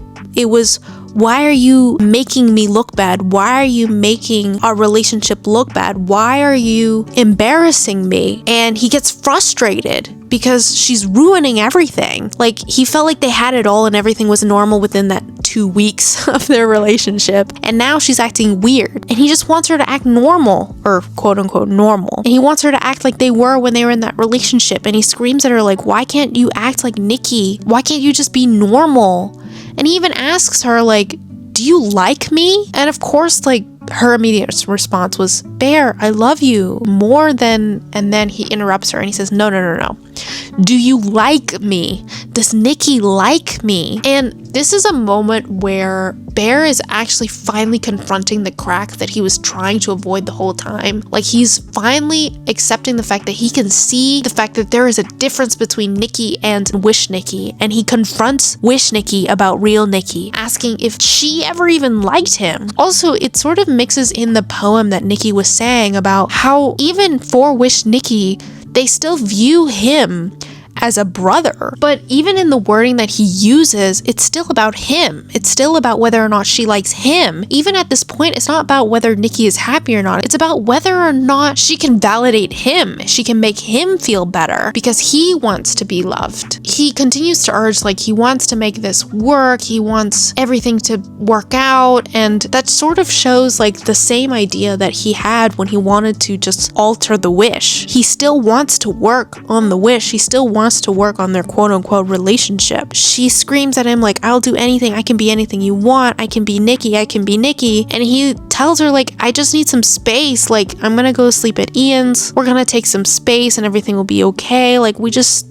need a break. And he screams at her to just act like Nikki, just be Nikki, please be normal. And she's like, I can't be Nikki, I can be whatever you want me to be. Bear is still thinking about himself. He's thinking about how she is not doing the thing that he wants. So instead, he says, that's not what I said. That's not what I meant. It's not that Nikki is misinterpreting what he says. It's what he says is not what he means. What he means is he wants her to be exactly the way he wants her, exactly when he wants her to be that way. He wants her to be the way that she was during those 2 weeks and go back in time and pretend that none of this happened. But the truth is, they can't do that because Bear has already seen what has happened. He's already starting to confront it. He cannot avoid it any longer. And he continues to push the idea of like, hey, I'm gonna go spend the night at Ian's. And Nikki's like, okay. She goes to the kitchen and then there's a lot of noise coming from the kitchen. So Bear is obviously very concerned because there have already been very big signs of self-harm in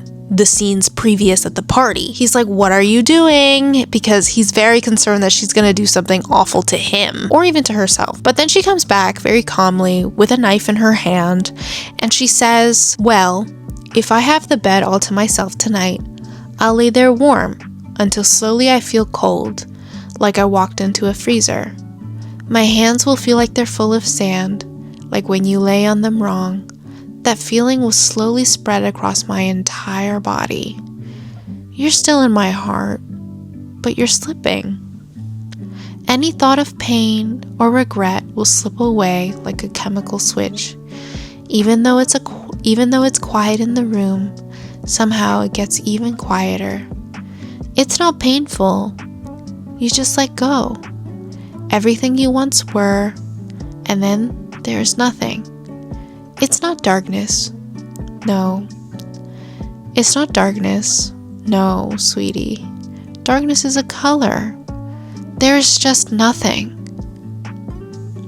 Or you could stay. And this whole entire speech that she does is so creepy. This whole speech kind of feels like she's being as honest as she can be. She's being very blunt about how she feels whenever he's not around. Similar to the way that when he was gone and he went to work and she was at home by herself and she soiled herself. It feels like when he's not around, the compulsion of her loving him more than anything in the world takes over. So when he's not around, her entire body just goes into nothingness and shuts down. And this kind of makes it feel like she's honestly being completely honest about what it feels like when he disappears. Not necessarily that she's going to end it all, but instead, that's exactly what it feels like when he leaves. Which is also interesting because at the beginning of the movie, Bear was describing his feelings for Nikki and how he felt like he was not in control whenever she was not around, like he felt at a loss when she was not around and he's constantly thinking about her. And she kind of describes it to an extreme extent of that. It feels like a dramatic way of expressing that, but I also think that like that's how she genuinely feels. It also is interesting because I think it's tying a little bit into the way Nikki feels as well, like the real Nikki, about how she feels like the whole entire time while Wish Nikki is present, she is nothing. She turned into nothingness. But it's also interesting that she mentions darkness because darkness is a color. There's many moments in the film where she's in the dark, but there are hues that show through, like her red dress at the beginning scene when she's in the doorway, or in this scene where she's in the dark speaking to him, you can see the outlines of a knife and outlines of her body and the body language, and the hues of color represent emotion, they represent feeling, they represent things that are hidden underneath the surface, and you can still see the emotions, but not necessarily the actual person or the things coming out of her mouth, but instead it's sort of the illusion or the masking of emotion. And I thought it was really interesting to see this speech because it kind of ties it all together really nicely. But obviously Bear interpreted it as a slight towards him that if he did not stay, she would end things. So he ends up stop staying. He cuddles with her and they sleep together, but in the middle of the night, he receives a text. Sarah texts him to meet with her because she really needs to talk to him. And he's messaging her and he's like, oh, like, I can't. But of course, he knows that Sarah likes him. There's no way he thinks that Sarah is going to do anything with him other than tell him that she likes him, because that is like one of the few times we actually see Sarah reach out to him one-on-one. Obviously, Bear has an inkling that Sarah is going to like confess to him. Bear knows that Sarah wants to choose him, makes him feel happy. He gets kind of like excited and like really wants to go see her. In his micro actions, you can kind of tell that that's how he feels. And that's really awful, because all he wants is to be chosen, and he put all of that on one person, Nikki, and then put her through this horrible ordeal, and then ends up having feelings for Sarah on a certain level just because of the fact that he is happy that she loves him. Like, that's awful. Like, he's just happy he got chosen. He has no respect for any of these people. Anyway, and then he squeezes himself out of bed, and as he's trying to sneak out, he hears Nikki call to him, and he freaks out because obviously he thinks Nikki's gonna yell at him like, stay, like she did the other night. And he comes up with an excuse really quick. He's just like, I'm just getting water. And then he hears her say, no, it's me. She's asleep. And this is a terrifying moment in the film, because this is the first time it's absolutely confirmed that the real Nikki is within the body of herself, but hidden, because Wish Nikki is awake. Her face is not moving, nothing is moving, but you can hear her voice through her mouth. Like, it is really creepy. During this time, it shows that when Wish Nikki is asleep, real Nikki has the ability to sort of peek through and show through, which also sort of implies why during that picture of Bear sleeping and taking a Polaroid of the two of them, it says not me at the bottom, because there's a possibility that while Wish Nikki was asleep, real Nikki wrote not me. This is a real Nikki who's waiting for the Wish Nikki to sleep, and then she begs and begs Bear to end her life. She is in so much pain, and there's so much strain in her voice and sincerity in her voice, hoping and begging him to just end her life. This girl who had so much independence and confidence and dreams of writing a love story and living a love story and a whole future ahead of her outside of the music store, outside of the life that she had known, was begging him to end her life. All of that went out the window because she was in so much pain. Bear hesitates a little, but then proceeds to ask a question that he should have never even spoken out loud, because it completely confirmed and placed him perfectly in the box that he had been building himself up to become, which is the villain. Bear's question to Nikki in that moment was, what's so bad about being with me? On the surface, Bear's question sounds really heartbreaking, because he's genuinely really upset about, after years of loving Nikki and he finally gets a chance to be with her, she doesn't even want to be with him and she would rather die. He's wondering, why don't you want me? What am I doing wrong? Why am I not enough? The question sounds vulnerable, and it is vulnerable, but it is also incredibly revealing, because notice what Bear does not ask. He does not ask, are you okay? What is this doing to you? How can I help you? What is going on? And he doesn't show any sense of trying to help her, but instead is vindictive about the fact that she clearly wants to die more than she wants to be with him. But that was not the intention that Nikki was trying to express to him. What Nikki was trying to express to him was that she was in pain, and the conversation becomes solely about himself, his worth, his desirability, his pain, and his feeling of rejection. Bear believes Nikki is rejecting him, but the real Nikki is not rejecting him. She's rejecting the wish. She's rejecting the loss of herself. She's rejecting the destruction of her autonomy. She's rejecting becoming something she never chose to be. She's screaming on the inside and on the other side of that phone, because who she is not who she is. She's doing things that she does not agree with. She's doing things that is not her. From Nikki's perspective, the issue was never what's wrong with Bear. The issue was, this isn't me. I was never there. At the the beginning of the movie, real Nikki repeatedly demonstrates that she cares about Bear. She trusts him, she confides in him, she spends time with him voluntarily, she values him deeply, even if it's just as a friend. The audience already knows she doesn't hate him. So when Bear asks, "What's so bad about being with me?" he's actually asking the wrong question, because Nikki is not talking about him. She's not even considering him. Her want to unalive has nothing to do with him. Her want to unalive is because she is suffering. It's about her. But even with this, Nikki doesn't really judge him for his question, but instead she's still urging him to try to help her. And she's still trying her best to communicate to him, because she tries to explain to him like it was never her. She wasn't ever there. And on a certain level, trying to comfort him and tell him the truth. But he's not listening. He still feels rejected. All he's hearing is, "I don't want to be with you. I would rather die." The audience watches two people having entirely different conversations. Bear is asking, "Why don't you want me?" Nikki is saying, "I'm disappearing, dude." Bear is asking, "What's wrong with being with me?"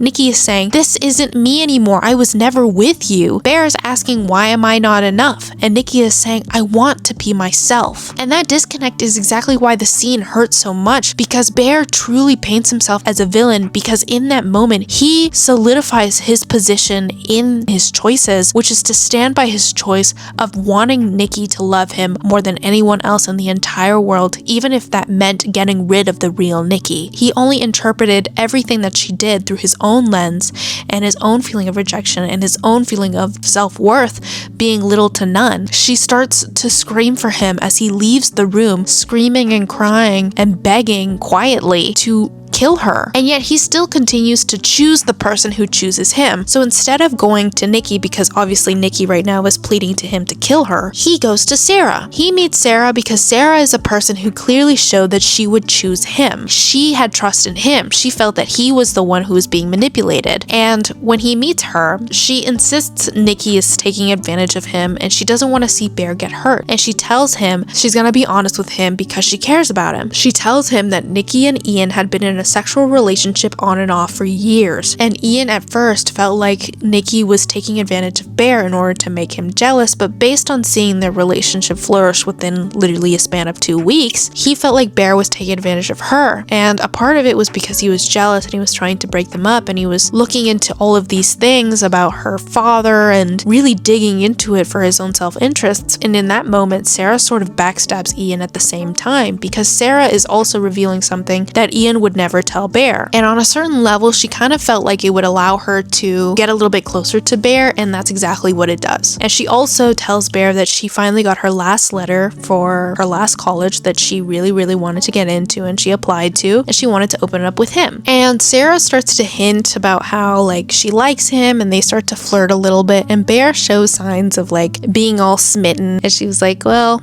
I was on your left at the party." And that's really awful, because Bear, you're in a relationship. I know it's a bad relationship, but you should at least end the relationship before you move on to another person. I know ending the relationship sounds really impossible right now because of the situation that's occurring, but still have the decency as a person to actually end a relationship instead of cheat on your relationship.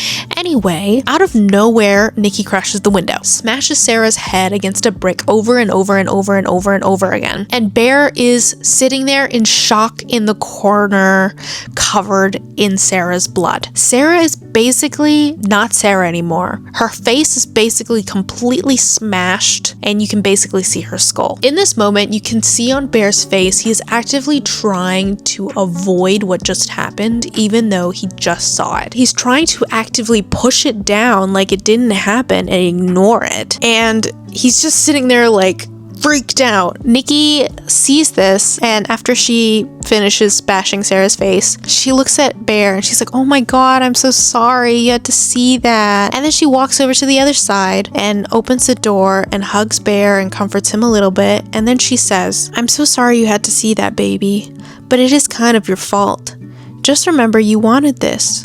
you wished for it. And like I said before, like this shows that Wish Nikki is completely aware of the fact that Bear wished for what he wished for, and he knows the exact wording that he wished for. And it's true. Bear did wish for this. Bear wished for someone to love him more than anyone else in the entire world. And on a certain level, that person would sacrifice anybody else who got in the way. That person would eliminate anything that would cause any danger to the relationship or even cause danger to Bear. And then she encourages Bear to get up because he needs to help her dispose of the body. And in the following scenes where Bear is helping her with Sarah, he kind of doesn't have any emotion or feeling on his face. He's like completely numb because he's still in shock and he's still trying to avoid it, even though he's actively helping and getting rid of a body. She tells him, I'll finish up, you can just go home. So he gets in the car and he drives home. When Bear's in his car, he opens up the letter by himself that Sarah was holding right before all of that happened about whether or not she got accepted to her last school. He opens it and he finds out that Sarah did get in,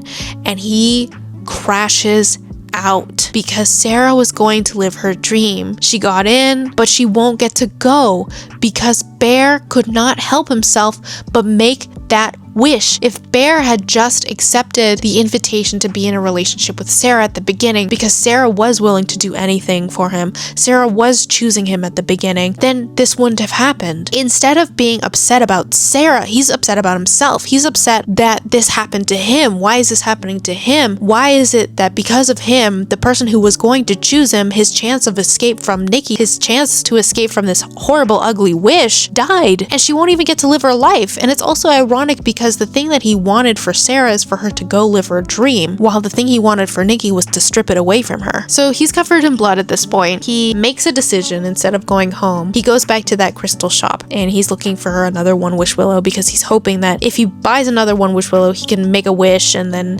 fix everything. Because obviously we've reached the point where we cannot say that this is not a problem anymore. Nikki has murdered somebody for his sake. He has this whole scene with the guy who works at the crystal shop about wishes and how it really depends on what you wish for. Like some people, like they come out the other end just fine, but tons of other people have come back complaining about how the wish completely ruined their life or they want to kill themselves, etc., where things just turn out really awful. But the whole sequence is really funny because he also reveals that he made a wish as well, and his wish turned out fine. Everything turned out great. Whatever he wished for turned out dandy. And that's really funny because the contrast is between the intention of the person, and you can really see that the wish reflects Bear. It's actually Bear's fault, not the One Wish Willow's fault. And the clerk also explains to Bear that everybody only gets one wish. So in order for Bear to make this work or fix it, he'd have to ask someone else to make a wish for him. So Bear quickly buys a few One Wish Willows and he goes into the car and he tries to make a wish and tries to break it by himself. And it doesn't work.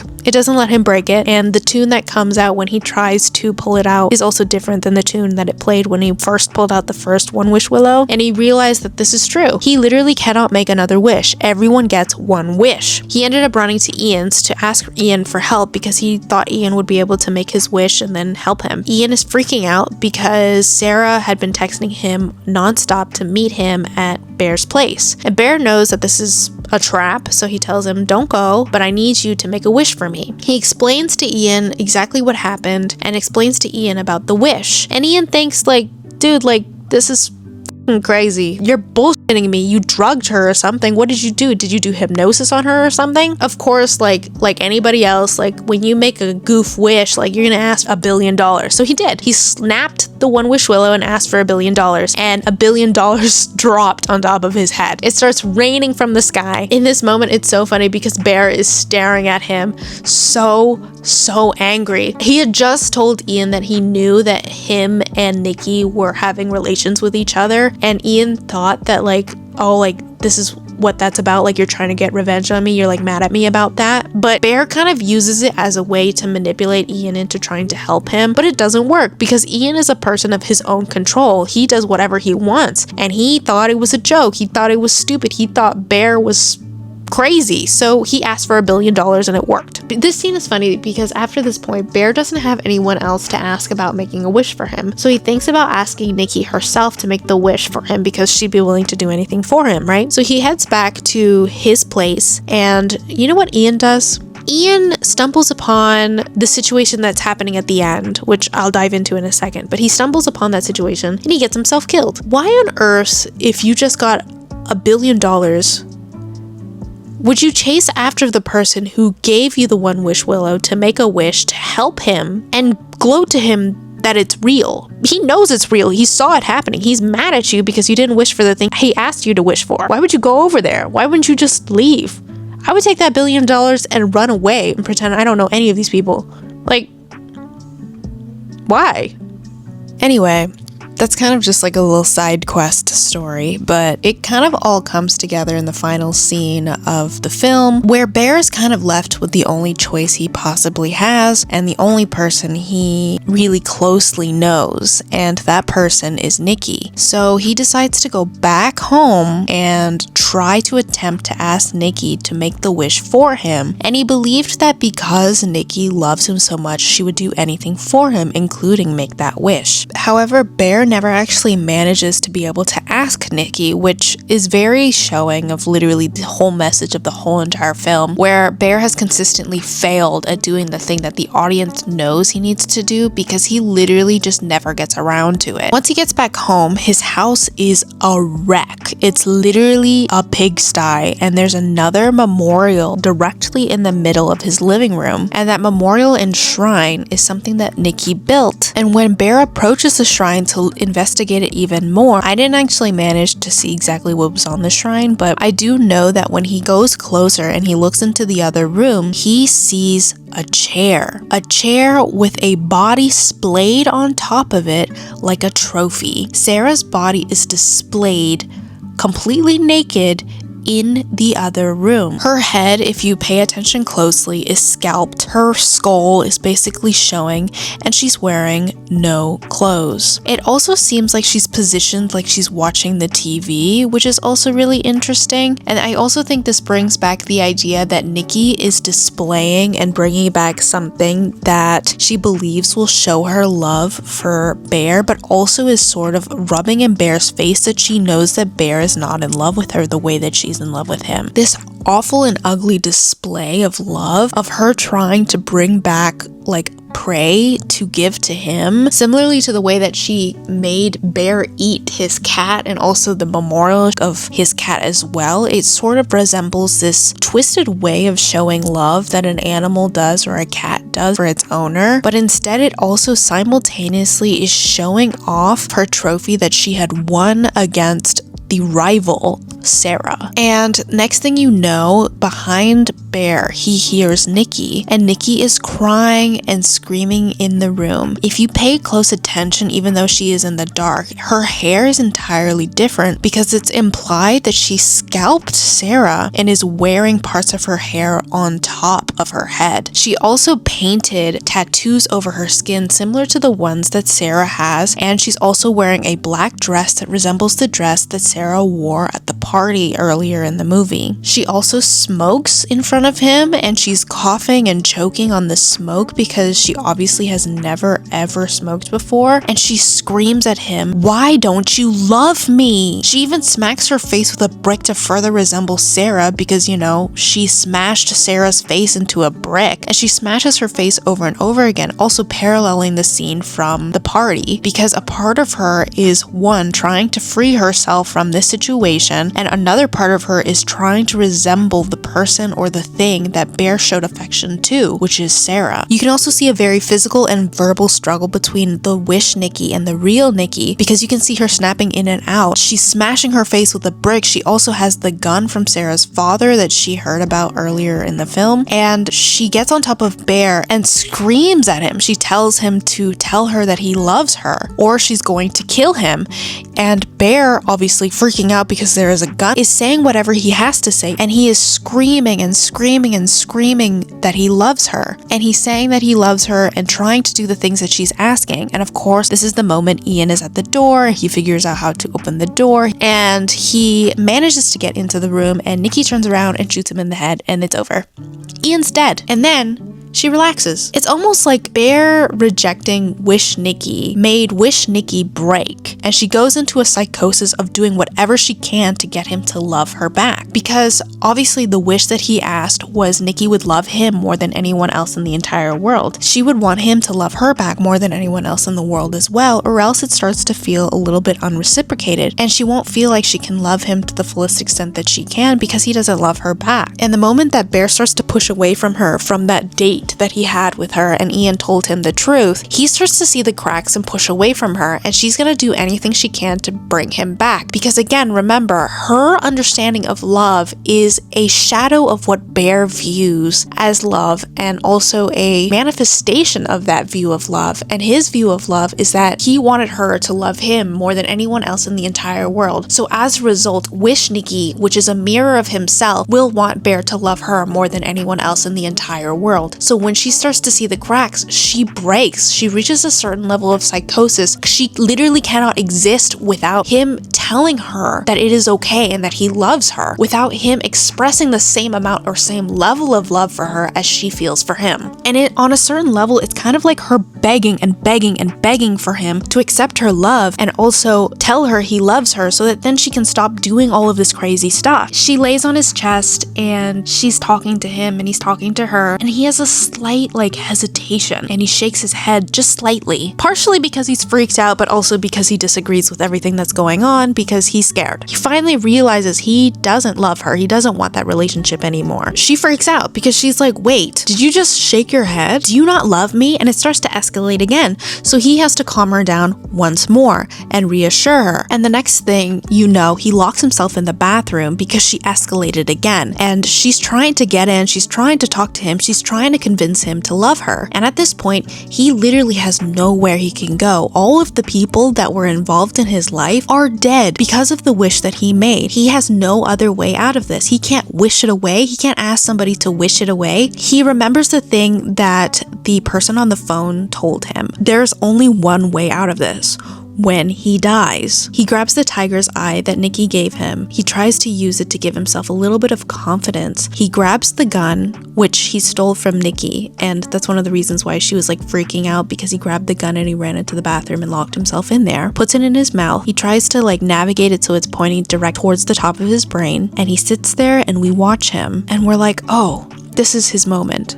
This is where he will redeem himself. I'm not saying that you should kill yourself, but also on a certain level, it kind of feels like, come on, man, after all you've done, set her free, come on. And no, he doesn't do it. He sits down and he feels completely out of power and out of control, which is really ironic because this whole film, Nikki has been out of control, yet he still is thinking about himself and he's still thinking about how he feels bad and how there's no way out of this and he feels awful. And he looks at the pills. He looks at the pills that killed his cat and he sees an easy solution out of this. And it also kind of feels like this is actually more of a complete loop around to the beginning of the film. Because of his ignorance, he left that exact pill bottle out open and he killed his cat on accident, and he blames his cat how did you get into those, instead of taking responsibility. And now at the end of the film, it's kind of full circle where in order to take responsibility, he needs to kill himself, and he uses the pills that he accidentally killed his cat with. And he on a certain level is finally taking accountability for all of the things in the film, not just Nikki. So he's not using a gun just to kill himself in order to save Nikki, but instead he's taking accountability for literally everything in the film. So he swallows a bunch of pills and then he sits there for a second, and then last minute he chickens out and he tries to make himself throw up, which of course means that he never changes.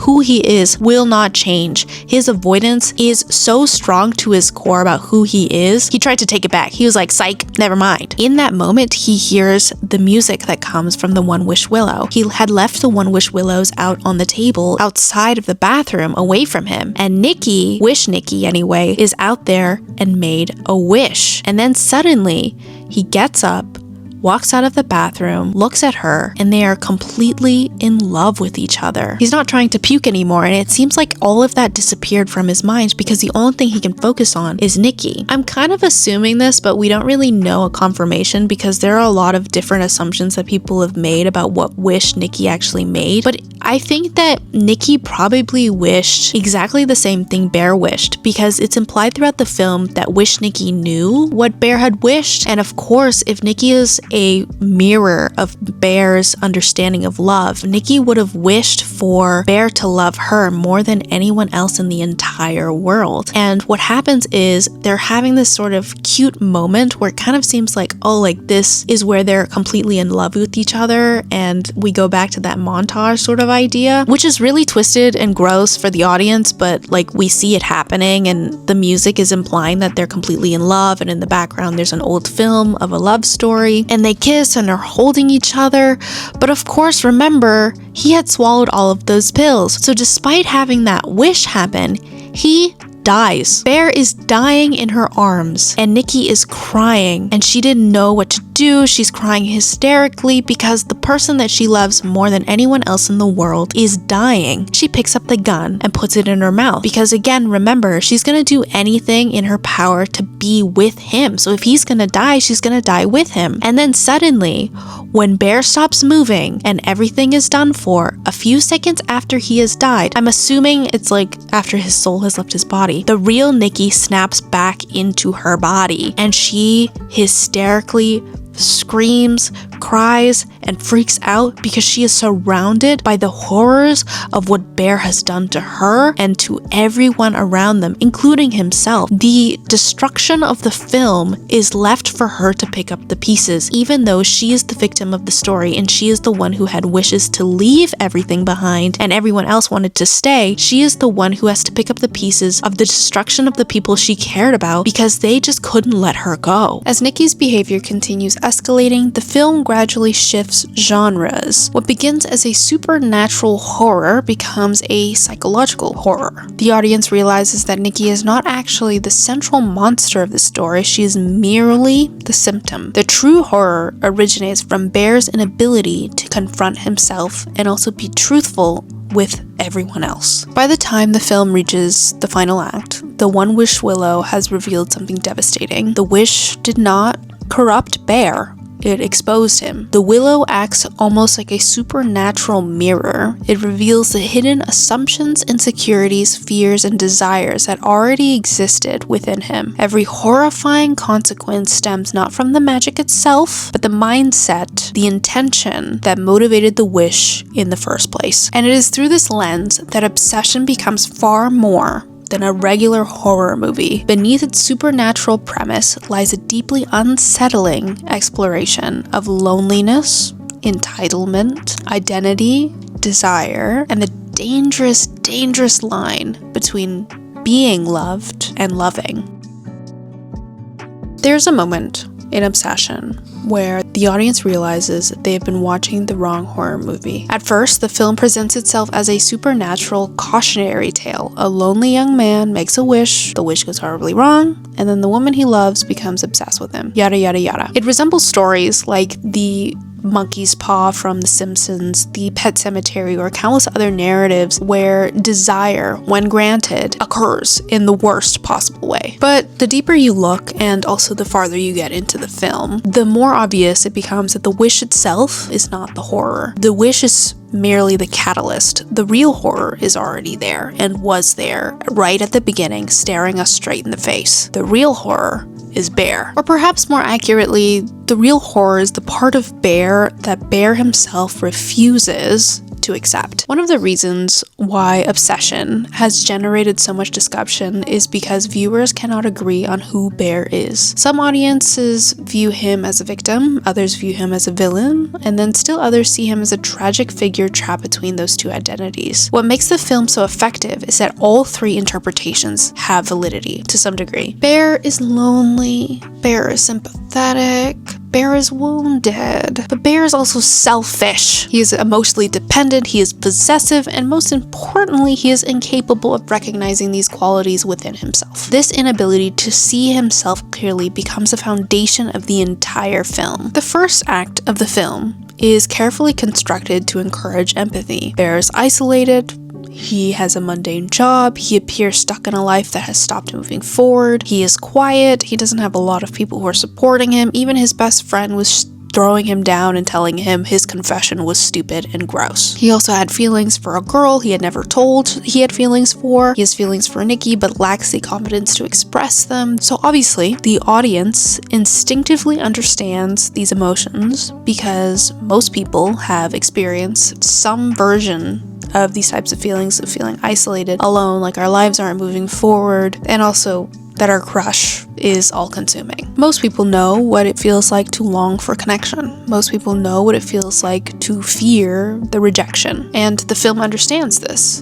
and deliberately invites us into Bear's loneliness, to understand him, relate to him. But then it asks a disturbing question. What if loneliness itself is not enough to make someone good? Modern storytelling treats loneliness as evidence of moral innocence. We see lonely characters and assume that they're misunderstood. We assume they deserve happiness. We assume they deserve rescue. We humanize these beings that are lonely. For example, we've gone through this whole movie arc of a whole bunch of movies humanizing villains. For example, prime example, the Joker movie, which, by the way, I have my own personal thoughts on that. Nobody hate me, but I don't like that movie. But that I can say for another video. Sorry. Obsession challenges this assumption and this need to humanize the being that shows vulnerability, that shows that they're lonely. The film argues that loneliness is not a moral quality. It is simply a condition. Lonely people can be kind. Lonely people can also be cruel. And lonely people can become dangerous. Bear is not dangerous because he's lonely. He becomes dangerous because he begins treating another human being as the solution to his loneliness. This distinction is very crucial. Throughout the film, Nikki gradually transforms from a person into an answer to isolation, to uncertainty, to stagnation, to meaninglessness, and at the moment another person becomes an answer rather than an individual, obsession begins. This transformation is already underway long before the wish is made. The wish simply just exposes it and brings it to a little bit more of a dangerous level. Perhaps the clearest indication of this appears through Sandy, the cat. At first glance, Sandy's death appears to be just a tragic incident, so like everything in his life is falling apart. It is designed to establish Bear's current emotional state. However, the more closely one examines the symbolism around Sandy, the more important the cat becomes. The death of Sandy is not merely the beginning of the story, it is the first test of Bear's character. When Sandy dies, Bear is confronted with something painful. He is confronted with responsibility. The death may have been accidental, but it was still connected to his negligence. He now faces a choice. He can confront the reality of what happened, process his guilt, and take accountability, or he can avoid it. Can you guess which one he chose? Yeah, he chose to avoid it. This choice becomes the blueprint for everything that follows. Throughout Obsession, Bear repeatedly chooses avoidance over accountability. When Sandy dies, he hides the evidence. When Nikki begins deteriorating, he says she's crazy. When the consequences of the wish become obvious, he hesitates. When confronted with difficult truths, he retreats and says it's okay, we'll be fine. We'll figure it out. The film quietly establishes a pattern that continues until its final moments. Bear does not create evil through active malice. He creates evil through passive cowardice. This is where Carl Jung's concept of the shadow becomes particularly relevant. Jung argued that every person possesses a shadow, the collection of traits, desires, fears, and impulses that they refuse to acknowledge within themselves. The more someone suppresses these qualities, the stronger they become within the unconscious mind. Bear desperately wants to see himself as a good person, or the good guy. Not merely a decent person, he wants to see himself as a genuinely harmless person, a person incapable of causing harm because he's just good. And because he needs this image of himself to remain intact, he cannot acknowledge his possessiveness or his horrible behaviors. He cannot acknowledge his resentment. He cannot acknowledge his entitlement. These qualities are pushed into the shadow. But repression does not eliminate them, it only hides them. The dead cat, Sandy, becomes a physical representation of his hidden shadow. Sandy is guilt. Sandy is accountability. Sandy is the truth Bear wants to bury. And when Nikki later digs up the remains and constructs that god-awful shrine. The scene becomes far more than horror imagery. It becomes psychological symbolism. The unconscious literally dragging buried guilt back into the consciousness. The truth has been exhumed. The shadow has returned. And at this point, Bear should not be able to pretend that it does not exist anymore. However, he still avoids it. He is not horrified because Nikki dug up the cat. Okay. He is horrified because Nikki forced him to look at something he has spent the entire film avoiding, himself. And also, he was upset because she made him look at the thing that he demolished with his inability to accept the fact that there are moments where people are not good, and his good guy persona was cracked. And that kind of like digs a little bit deeper into that like the nice guy archetype as well, because Bear is also constantly thinking of himself as the nice guy. The nice guy never gets the girl.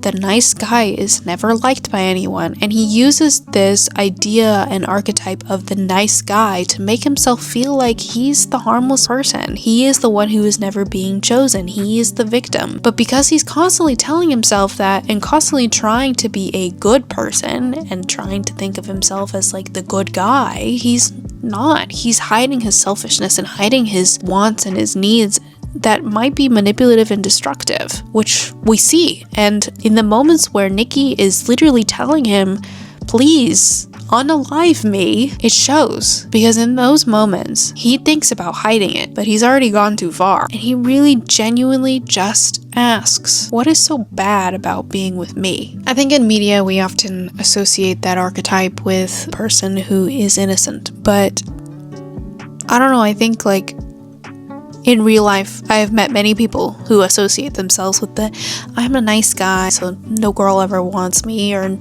no guy ever wants me because I'm just a nice guy. Like, the desperation and the want to be in a relationship should not drive you to become obsessive and possessive and manipulative. I think that, yeah, it's true. Like, if you're kind and you're nice, some girls might not go for you. Some guys might not go for you. Some people might not go for you, but if it is a form of telling yourself like, oh, that's why people don't go for me because I'm the nice guy. Are you really the nice guy then? Are you really that? I watched this video earlier today of this girl talking about how she had an ex who told her there's 3 types of men: the good person, the bad person, and the nice guy. The worst one is the nice guy because they have the intention and the wants and the selfishness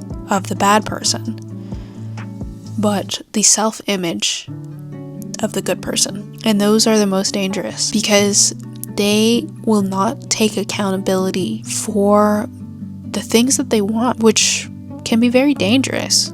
It's a dangerous slippery slope, which I thought was so incredible and interesting that Obsession really dove into the archetype. I also went down this rabbit hole about bears. This theme becomes more powerful when examined through the symbolism of Bear's name. Traditionally, bears symbolize strength, guardianship, resilience, and protection. Across countless cultures, bears represent the balance between nurturing and destruction. A bear can be a loving protector. A bear can also be a terrifying predator. The film immediately complicates the symbolism by presenting Bear not as a wild bear, but as a teddy bear. A teddy bear is a fascinating psychological symbol. It represents safety, comfort, innocence, emotional security. It is something onto which people project trust. Children draw to teddy bears. Children feel safe with teddy bears, and we automatically associate teddy bears with an innocent thing that provides safety. This perfectly describes Bear's self-image. He sees himself as safe. He sees himself as harmless. He sees himself as a person who would never hurt anyone and could never hurt anyone because he's the good guy. Yet the genius of the film lies in its gradual revelation that the teddy bear and the wild bear are not opposites. One exists inside of the other. The claws never disappeared. The teeth never disappeared. They were simply hidden underneath the soft fabric. This realization completely transforms the audience's understanding of Bear. The question is no longer whether Bear is dangerous. The question becomes whether he was ever as harmless as he truly believed he was. feelings. One of the most important psychological concepts for understanding this transformation is limerence. Limerence is often mistaken for love, and I think that a lot of teenagers and a lot of people with pumping hormones have experienced limerence at least once in their life. In reality, it is something very different than love.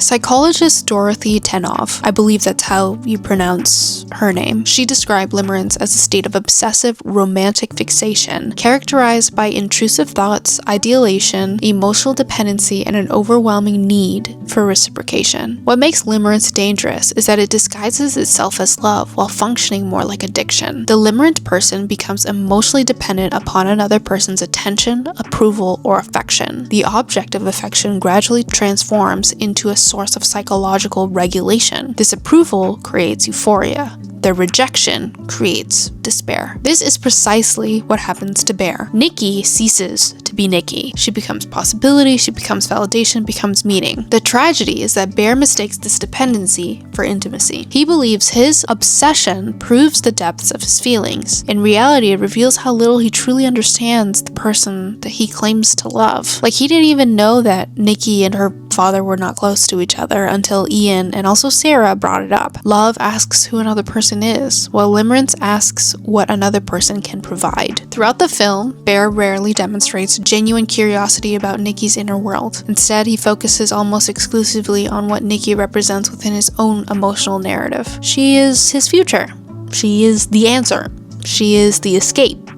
She is perfect. This explains why the wish becomes possible in the first place. A person motivated by genuine love could never make Bear's wish, because genuine love requires freedom. It requires uncertainty. It requires the possibility that another person may choose differently. The wish destroys all three of those things. By wishing for Nikki to love him more than anyone else in the world, Bear reveals something he does not consciously understand about himself. He does not want Nikki's choice. He wants Nikki to be certain. And certainty is the opposite of intimacy. Intimacy requires vulnerability, because another person always retains the ability to leave, change, disagree, or even reject. Bear cannot tolerate that. He's not with that, okay? He does not want to be rejected. The possibility of rejection becomes psychologically unbearable for him. Rather than confronting this fear, he attempts to erase it. The wish is not an act of romance, it's an act of avoidance. The same avoidance that appeared when Sandy died. The same avoidance that governs every major decision throughout the film. And this is where the true horror of obsession begins to emerge. The film is not asking what would happen if your crush became obsessed with you.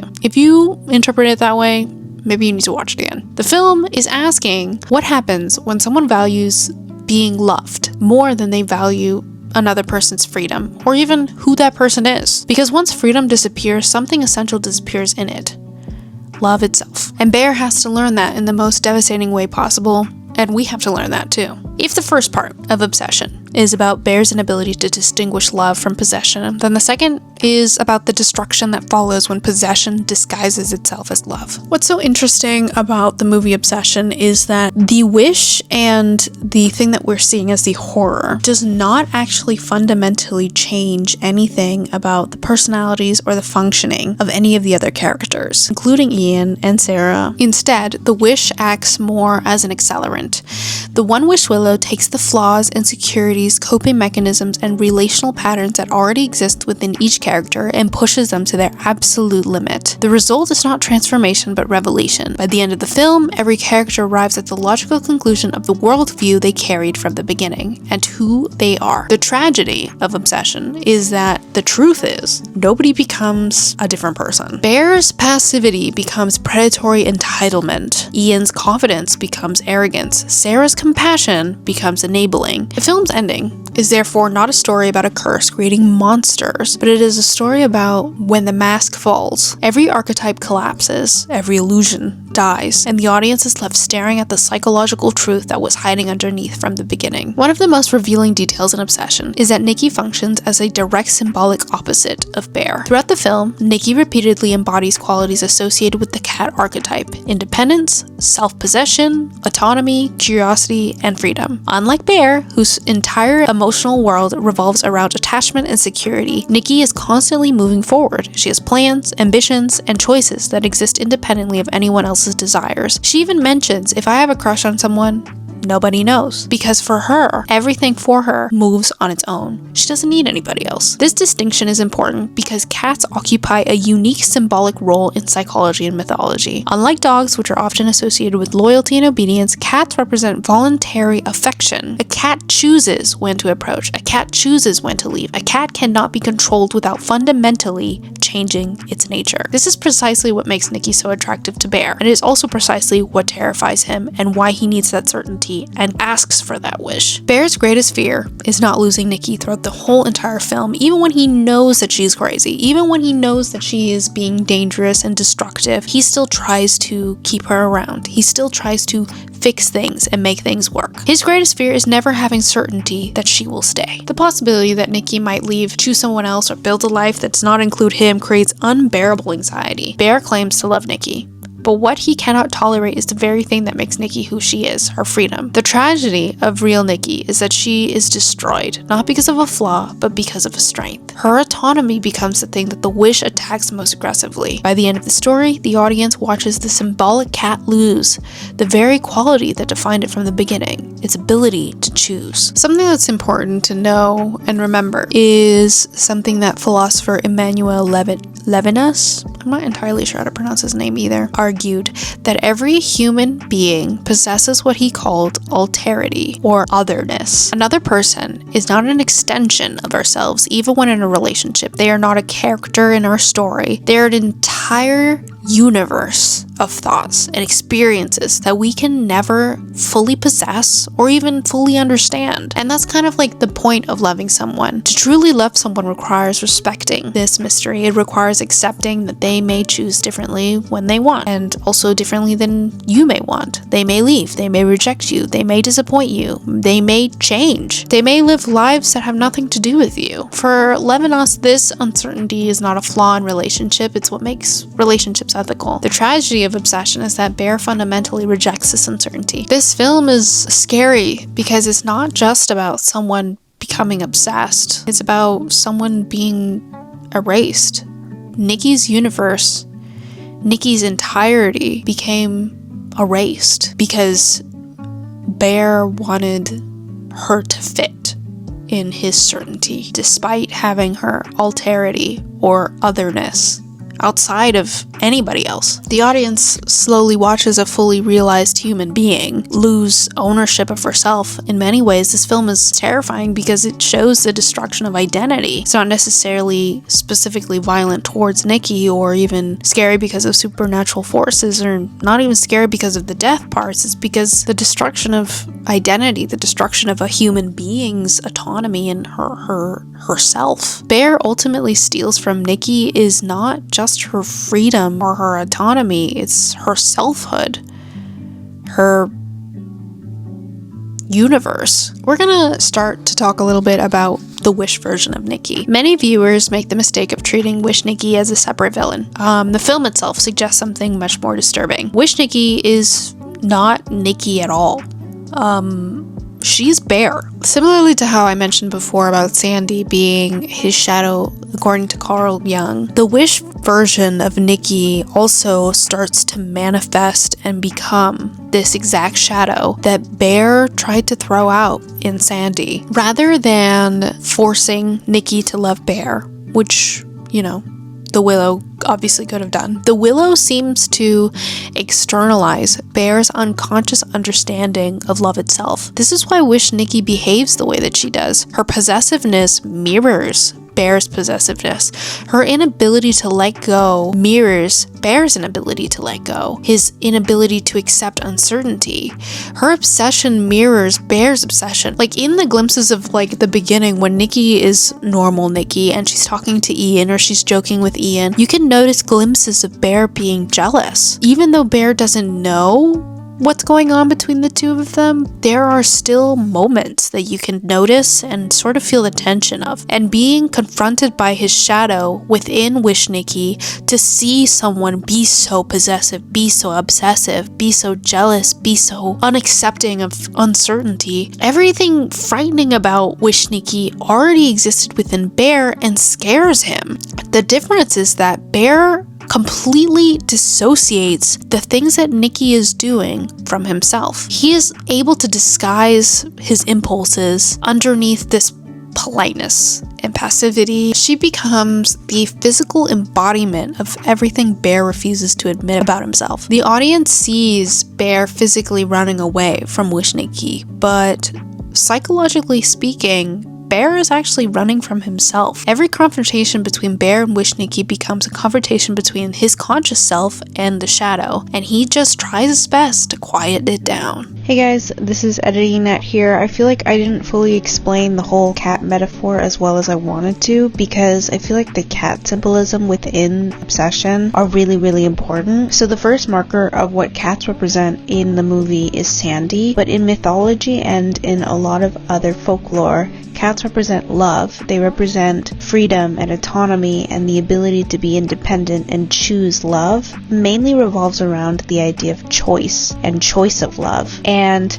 Sandy is the first representation of a cat in the film, which is the only understanding of what love is like for Bear. So for Bear, his only understanding of love comes from a pet, from a cat. When he wishes for Nikki to love him more than anyone else in the entire world, my theory is that because his intention and his understanding of love only comes from his understanding of love from a cat, then Nikki's behaviors sort of resemble the behaviors of a cat. She drags Sandy's body back into the house, kind of like the way cats bring animals and dead things back to their owners to show love. In that scene where she's in the room in the corner, she kind of walks out of the corner with her hands up like she has little paws, resembling similarly to the movements of an animal. The way that she soils herself when Bear is not at home, he goes to work and she's at home and she soils herself, it kind of resembles the way cats and also pets tend to use the bathroom or make a mess in the house when their owners leave. The way she brought Sarah's body back into the house and displayed it sort of the way that she did with Sandy, because she knows that Sarah represents a symbol of love for Bear, so she's trying to show Bear that she loves him. And there's like little micro actions that Nikki does that resemble the behaviors of a cat, because Bear's only understanding of love comes from his understanding of love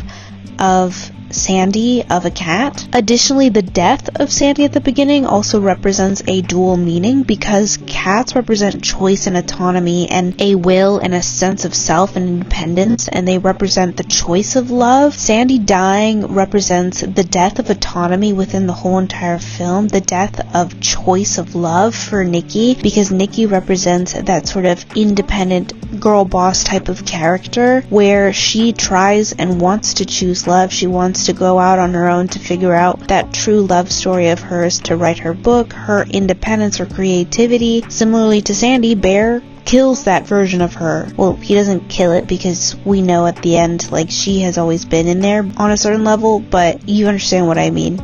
I think the representation of cats in this film is so interesting, and the small actions that Nikki does that resemble cats also says so much about Bear's understanding of love and how he has twisted this idea and twisted the love of even his pet, of a cat, to understand it as wanting someone who undyingly loves him no matter what and is willing to do anything for him in this very twisted way that's not human, because his understanding of love is not within the capacity and not something anybody could ever give him as a person. I also went down this rabbit hole of how in a lot of mythology and a lot of tales and tropes and plot lines, cats and bears have the inability to survive together because their basis of what they represent are completely clashing, because bears represent this sort of guardianship and possessiveness, while cats represent this sort of independence and freedom of choice. So I thought that was really interesting as well. Sarah may be the most overlooked character in Obsession because her flaws appear virtuous. She cares, she listens, she supports, she sacrifices. These qualities are generally considered admirable. However, the film gradually reveals the darker side of these behaviors. Sarah represents the nice girl martyr archetype. Just as Bear hides behind niceness to avoid vulnerability, Sarah hides behind self-sacrifice to to avoid self-worth. Rather than establishing boundaries, she continuously places her emotional energy into people who do not reciprocate it. Rather than confronting Bear's unhealthy fixation to Nikki, she validates his self-pity. Rather than walking away from someone spiraling into obsession, she remains emotionally invested in the hope that she can somehow help him. In many ways, Sarah functions as Bear's mirror. Both characters build their identities around unrequited devotion. Both believe suffering proves the depths of their feelings, but the difference is that Sarah's behavior manifests through enabling rather than control. Her tragedy is that she never learns to leave, and she doesn't get to.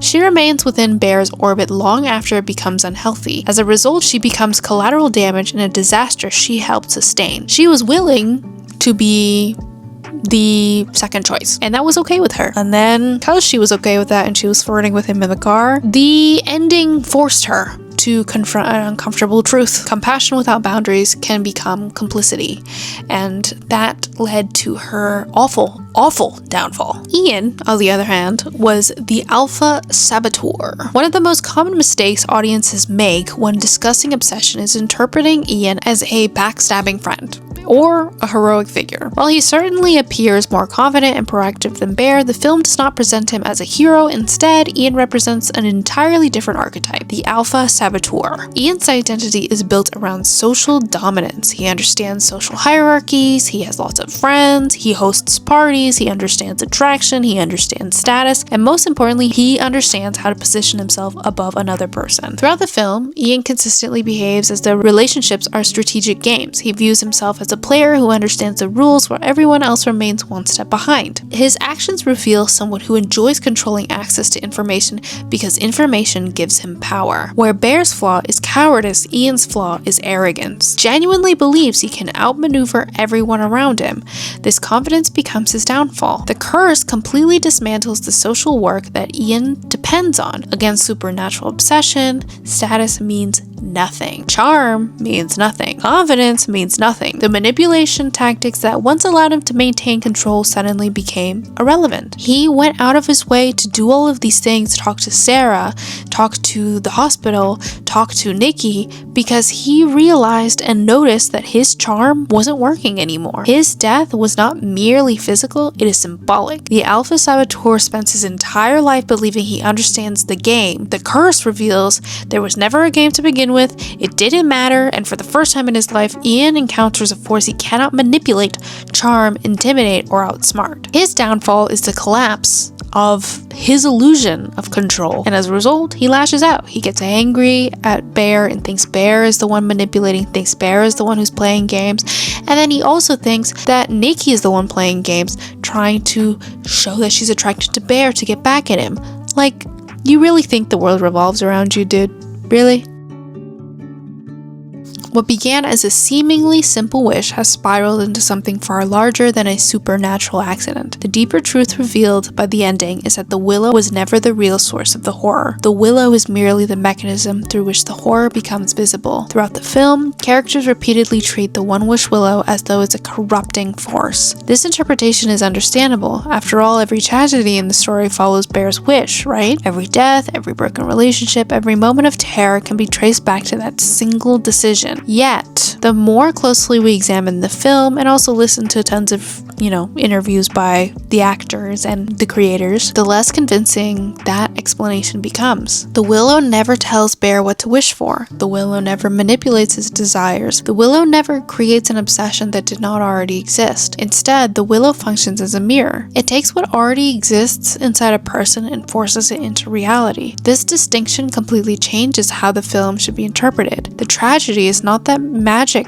corrupted Bear. The tragedy is that magic removed his ability to lie to himself. The beginning of the story, Bear has constructed identity around harmlessness. He sees himself as the nice guy, the safe guy, the loyal friend, a teddy bear, the person who would never intentionally hurt anyone. This self-image allows him to avoid confronting the darker aspects of his personality. As long as he believes he is harmless, he never has to examine his entitlement. He never has to examine the comfortable possibility that some of his feelings towards Nikki are not rooted in love at all. The willow destroys this illusion, not because it changes Bear, but because it literalizes his desires. For years, Bear has convinced himself that what he wants is Nikki's happiness. What the willow reveals is that what he actually wants is Nikki's certainty. He wants a guarantee. He wants ownership disguised as devotion. He wants a relationship that can never be threatened by rejection, distance, disagreement, or choice. The wish exposes the gap between how Bear sees himself and who he truly is. The audience is not watching a good man become corrupted. They are watching a man discover that he never understood himself in the first place. This idea becomes more powerful when examined through the downfall of the other characters. Every major character arrives at an ending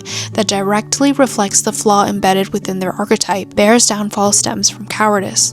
Throughout the entire film, he consistently chooses avoidance over accountability. He avoids responsibility for Sandy's death. He avoids confronting his feelings honestly. He avoids accepting Nikki's autonomy. He avoids the consequences of his actions for as long as possible. The ending simply extends his pattern to his logical conclusion. The nice guy archetype collapses because Bear's niceness was never rooted in courage, it was rooted in fear. His kindness becomes possessiveness, his devotion becomes entitlement, and his love becomes control. Nikki's downfall is perhaps the most tragic because it emerges from her greatest strength rather than her greatest weakness. Throughout the film, Nikki embodies autonomy. She is independent, she has plans, she has goals that extend beyond romance. She represents movement, freedom, and self-determination. In many ways, she functions as the cat archetype. Cats cannot be owned, their affection must be freely given, and they're also well known for being associated in mythology as the symbol of love, where they choose who receives their trust. The wish fundamentally attacks this identity. Rather than destroying Nikki through a flaw, the curse destroys her through a violation. Her autonomy is stripped away piece by piece until the very thing that defines her no longer exists. Wish Nikki represents the most horrifying outcome of all because she reveals the emptiness hidden beneath Bear's fantasy. She is not simply Nikki with amplified emotions. She is Bear's unconscious definition of love brought to life. She exists only for him. She prioritizes him above everything else. She never leaves. She never stops choosing him. Yet the more completely she fulfills Bear's fantasy, the more terrifying she becomes. The film reveals that absolute devotion is not romantic when it exists without free will. It is monstrous. Wish Nikki exposes a truth that Bear spends the entire story trying to avoid. Love without freedom is not love at all, and romance is not the same as love. Taking together, these endings reveal a pattern. Every character arrives at the logical conclusion of their worldview. The nice guy becomes possessive.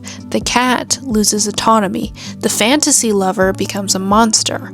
The alpha saboteur loses control. The nice girl martyr becomes powerless. Nobody is randomly punished.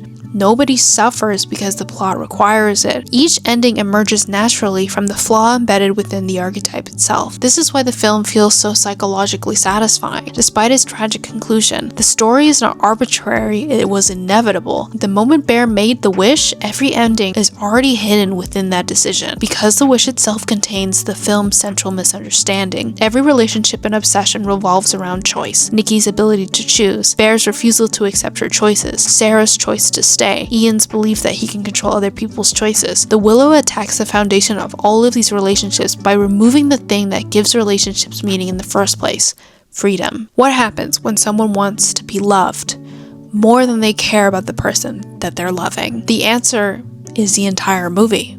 Every death, every broken relationship, every tragedy, every collapse, all of it grows from that single idea. This is why the final horror of obsession is not supernatural. It is philosophical and psychological. Bear gets exactly what he wants, and in getting exactly what he wants, he discovers that what he wanted was never love. It was certainty. And certainty destroys the very thing that makes love meaningful, because love is valuable precisely because it can be lost. It is meaningful because it is chosen. It matters because it is free. The moment Bear removes Nikki's freedom, he destroys the possibility of receiving the thing he spent the entire film chasing. The greatest irony of obsession is that the wish worked perfectly. The willow gives Bear exactly what he asked for. Thank you guys so much for listening to my review. I actually need to go get a glass of water because my throat is tired. I have been filming, I want to say for about 2 hours now. Yeah, 2 hours now. And I think I'm done. think I'm good. I do hope you guys enjoyed my movie review. I also am going to be doing, obviously, a makeup tutorial video or transformation video of me turning into Nikki, because of course it would be such a waste if I didn't. I thought about saving that for Freaky Friday in October, but I just can't wait. So I'm gonna go ahead and do it. But if you guys have not seen that video, or if I have not posted yet, I will leave it up in the info card above for you to watch. Please check that out. Or when it does come out, please check that out. But yeah, comment down below if there's another movie you would like me to review, or if maybe you'd like to see more reviews from me, because I am trying something new here. So, or even any perspectives that you have, I would love to talk to you about it. I also would do anything to talk more about this movie, because honestly, it was incredible. Like, I'm gonna go see it again. Thank you guys so much for watching, and I'll see you guys next time. Whatever you're doing, wherever you are, thank you for watching. Good morning, good night, goodbye.